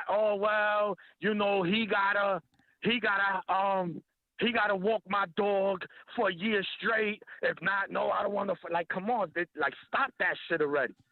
Because one thing I could say about this era, not for every fighter. It's that, and I know people are going to get mad, it's that Mayweather effect, right? The O means more than anything. Man, fuck your O. I don't care about your O. I care about who you fight, man, because you're going to get respect regardless. If you on the block, Ness, and you fighting all the top fighters on the block, and you get knocked out one time, no one can be mad at you. You fight with gorillas, bro. You can't say, you're like, yo, bro, but look who he fought. Eventually it's going to happen. People will respect you more. So what are you going to do? You're going to fight a so-so fighter, fight Mickey Mouse fighter, a so-so fighter, then maybe a mega fight, then Mickey Mouse fighter. Man, these fighters in this era, they should be thirsty to fight each other, right? There's no reason why we can't get Shakur and Haney for sure, because they stablemates now. So there should be no problem making that fight. Hopefully it gets done. I'm not saying that has to happen right away, but that fight should get done. Technically they not. Say that again? Technically they not. People keep forgetting. They think that Haney automatically got to fight Shakur. This Haney last fight. If I'm Haney and I beat Loma, I got all the belts and I'm a free agent. Like, that's never been done. No one's ever been an undisputed free agent. No, and that's all right. But look, that's fine then, because that means, all right, after this fight, he becomes a free agent. He's done business with Bob, right? So that means regardless, he has a relationship with Bob. Then Shakur is signed under Bob. So this is what I'm not saying that they have to fight next. But come on, bro, these are the fights that we're going to be talking about 10 years down the line. You understand? There should be no reason. Unless one of them are going to go fight Tank, or unless one of them going to go to 140 and chase a big name up there, or try to go undisputed or unify some titles up in 140. The Tank fight, then I understand that. I think the Tank fight is the option. If I'm Haney and I beat Loma, I'm going to talk to Al. I'm sitting down with Al and I'm saying, bruh, I want the Tank fight. What you offering me? I got all the fucking belts. Like, I'm the biggest commodity. Anywhere I go to Eddie, I got all the fucking belts. What you got for me? Correct. And as long as it's a big name. Because you can't be an undisputed fighter and looking for the mediocre fighter, the mid-tier fighters of that division. That don't make sense. So you in first place in your division. You know, that's like a sport. You're in first place in your division, and you want to, I want to play I want to play the Brooklyn Nets. I don't want to play the Golden State Warriors. Like, come on, man. That's been the biggest problem with boxing. There's too much politics involved, right? I remember, what's his name? Damn, Teddy Atlas. For years, when there was Friday night fights, we need a governing body that says, no, motherfucker, you're going to fight him. And that's it. What's the problem? And then what they do, then they fight on social media. I knock you out. I got more money. Man, fans don't care about your money, bro. You rich, all right? Good for you, brother. You earned that. Now keep earning it, man. Come on. Jordan, after he got 1 ring, 2 rings, he said, no, I don't want no more rings. No, he kept on, man. 6 rings. You got to go through the gauntlet. You understand? For your name to live forever, man. These fighters, a lot of them don't want to do that, man. And that's the bothering about the fans in the sport that we don't like. We just want the best to fight the best constantly. There should be no reason that Crawford-Spence fight doesn't happen, bro. Shit should have been happened. Again, too much politics in the back end. I don't care who people blame Crawford-Spence. I don't care who's to blame. Just fight. That's what I want. I'm tired of that back and forth. Oh, but he don't. Just fight, bro. Just fight. What's the problem? Sean, that was the bell, champ. That was the bell. Renee, New York, talk to us. Actually, Los Angeles. Oh, what up, man? Yeah. What up? Yeah, I was gonna say I agree with the other caller, man. The big fights need to happen, and they can't be scared to take a loss because look at Caleb Plant. You know, he lost to Canelo, he lost to Benavidez, but he didn't lose any respect. You know.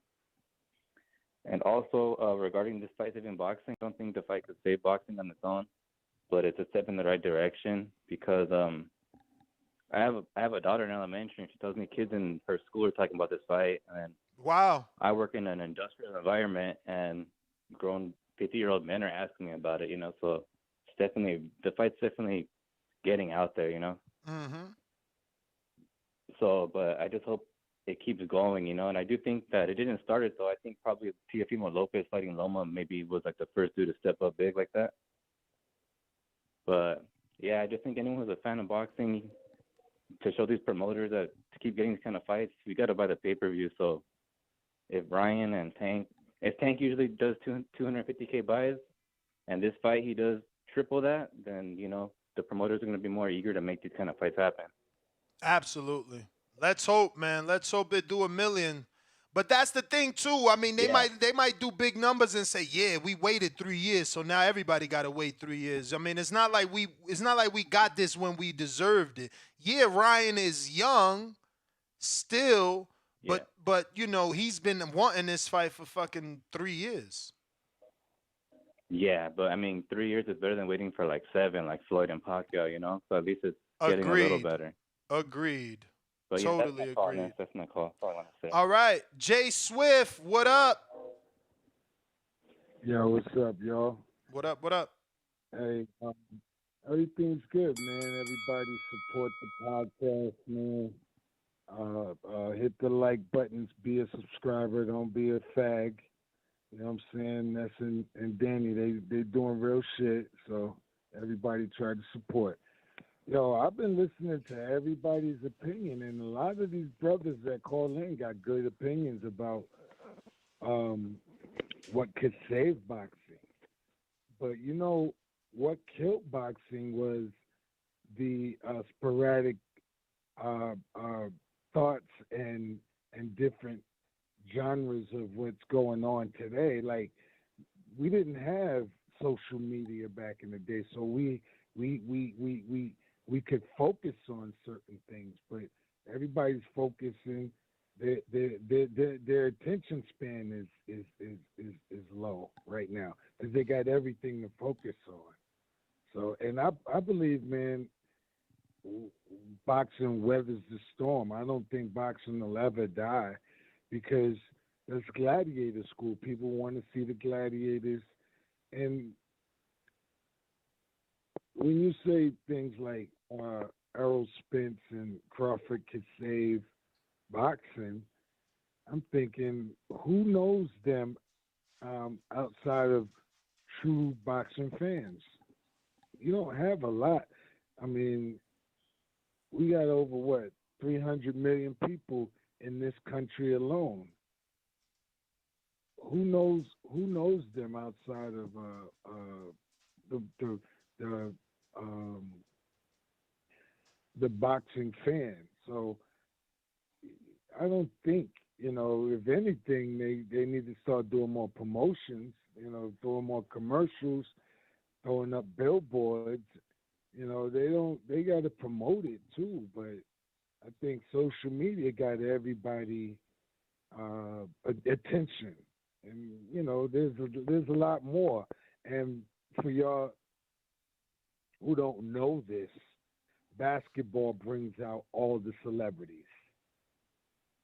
For y'all who don't know that, basketball brings out all the celebrities. I've been watching basketball since I was 4.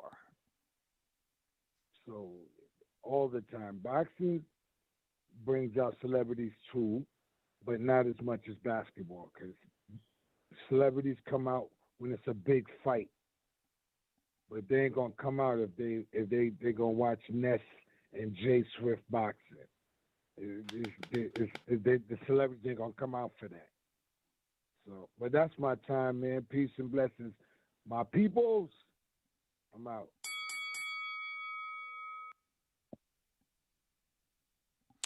All right, all right. Looks like we got what's your excuse?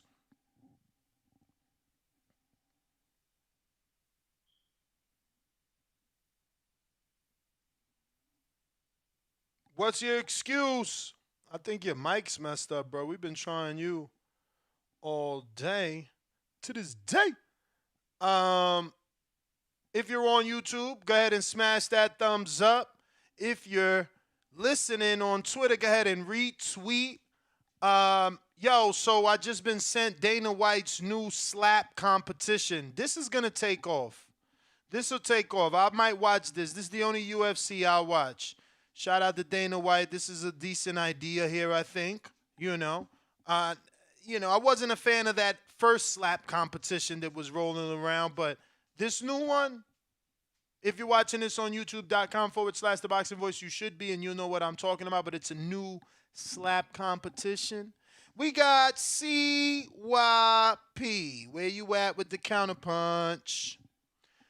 What's your excuse? What's good?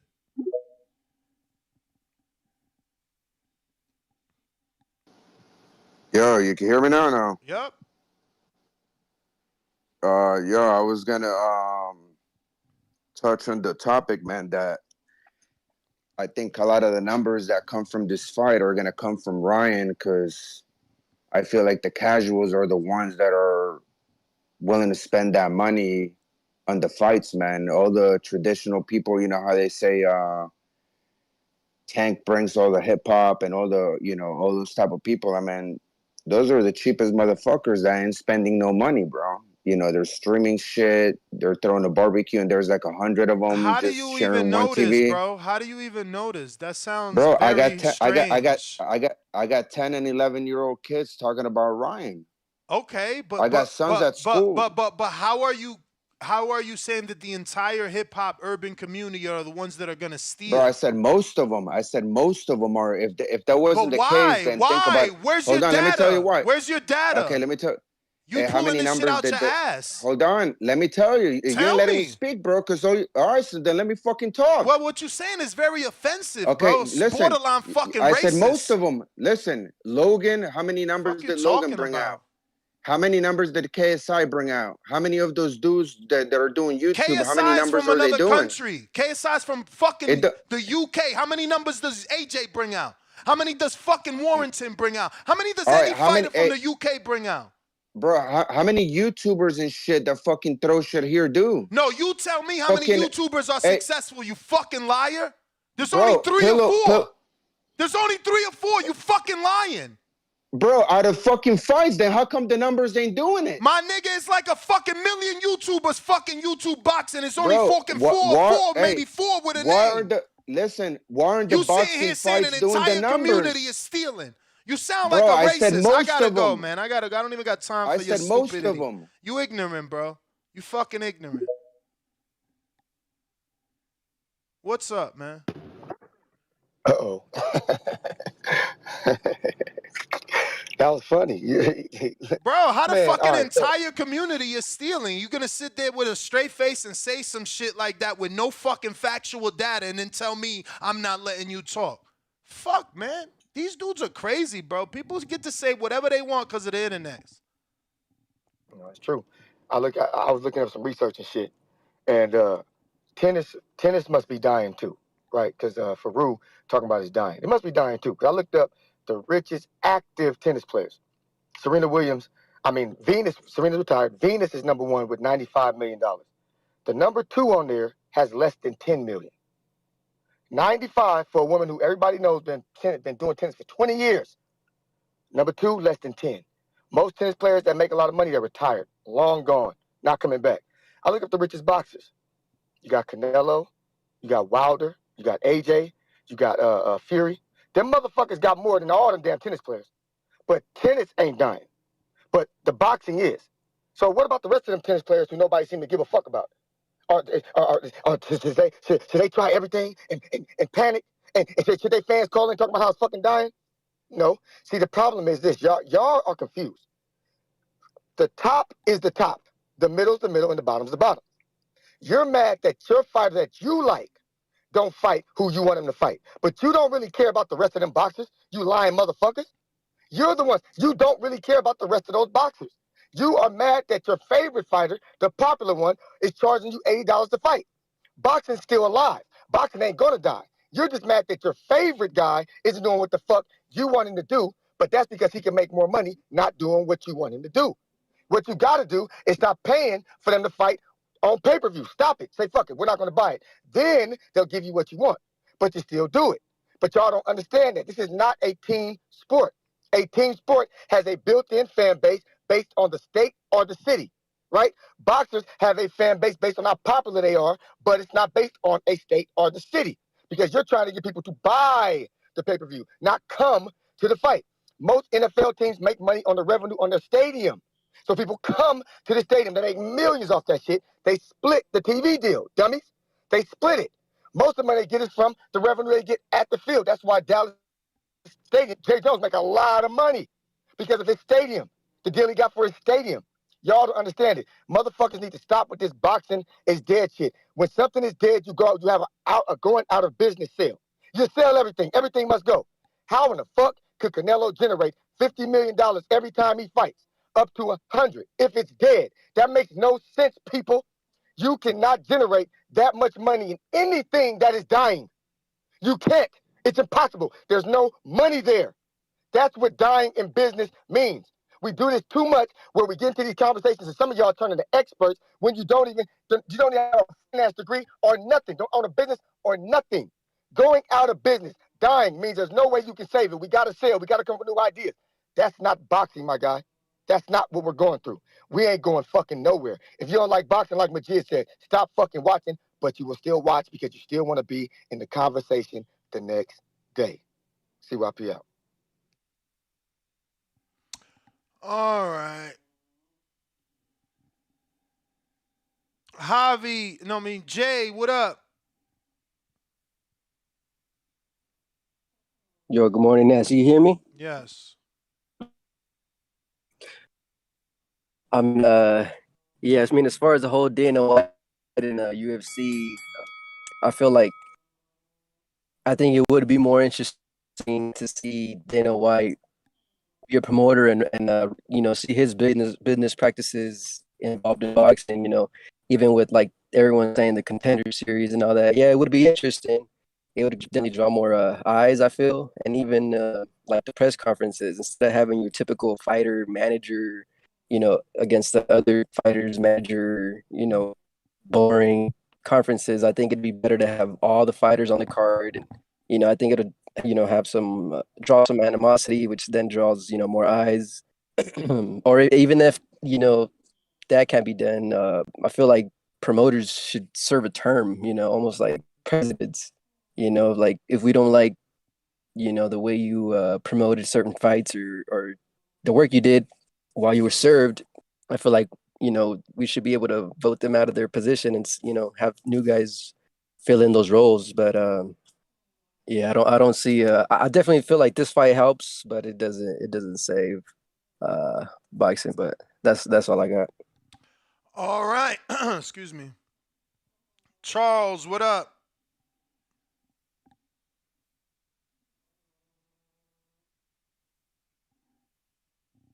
Charles, you there? Going one time, two times. 404, Charles, Charles. One time, two times. Okay. Let's get to these super chats. If you're watching this on YouTube, you know what time it is. Smash the thumbs up. Subscribe to the show.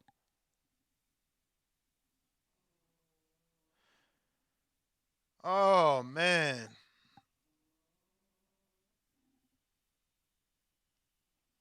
I really wish we had the data to tell us who's buying what in terms of those pay-per-views. I'm still stuck on my guy acting like he knows who's buying what pay-per-views and who spends more money. Fucking weirdo. Street Clothes Sports $5 super chase says YouTube channels are the one killing boxing. They clickbait, including you, TBV. No problem. We got two CYP's counterpunch. Jay Miller, $10 super chat. No words, just love. Salute. Ronnie Reyes, $2. He says, Ness, was that the same guy that tried to steal?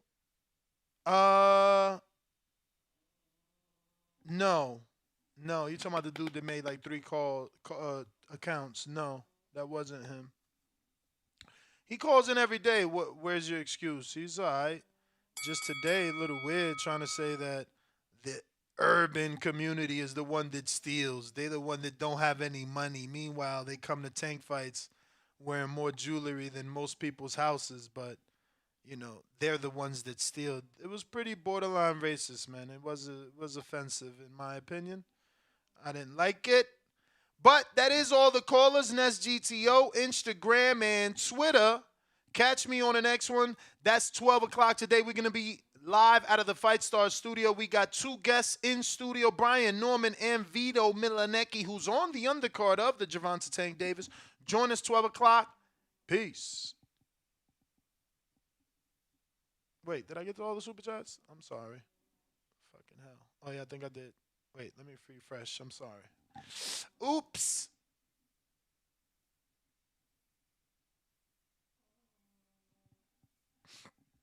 Yo, my man, look at this guy. I'm going to time you out because, again, you're an idiot. And then people like Ness, but people don't call you names. Yeah, not my problem. You guys don't call shit when you see it. This Giovanni character, he's an idiot. He's talking about, yo, of course it's the inner city. They started stealing music.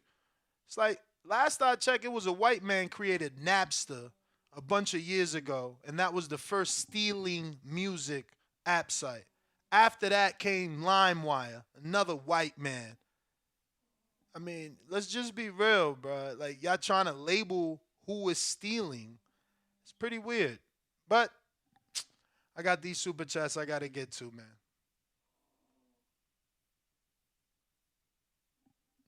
If you're watching this on YouTube, that thumbs up button is your friend. Smash it. Oh, actually, we got the everything. We are out.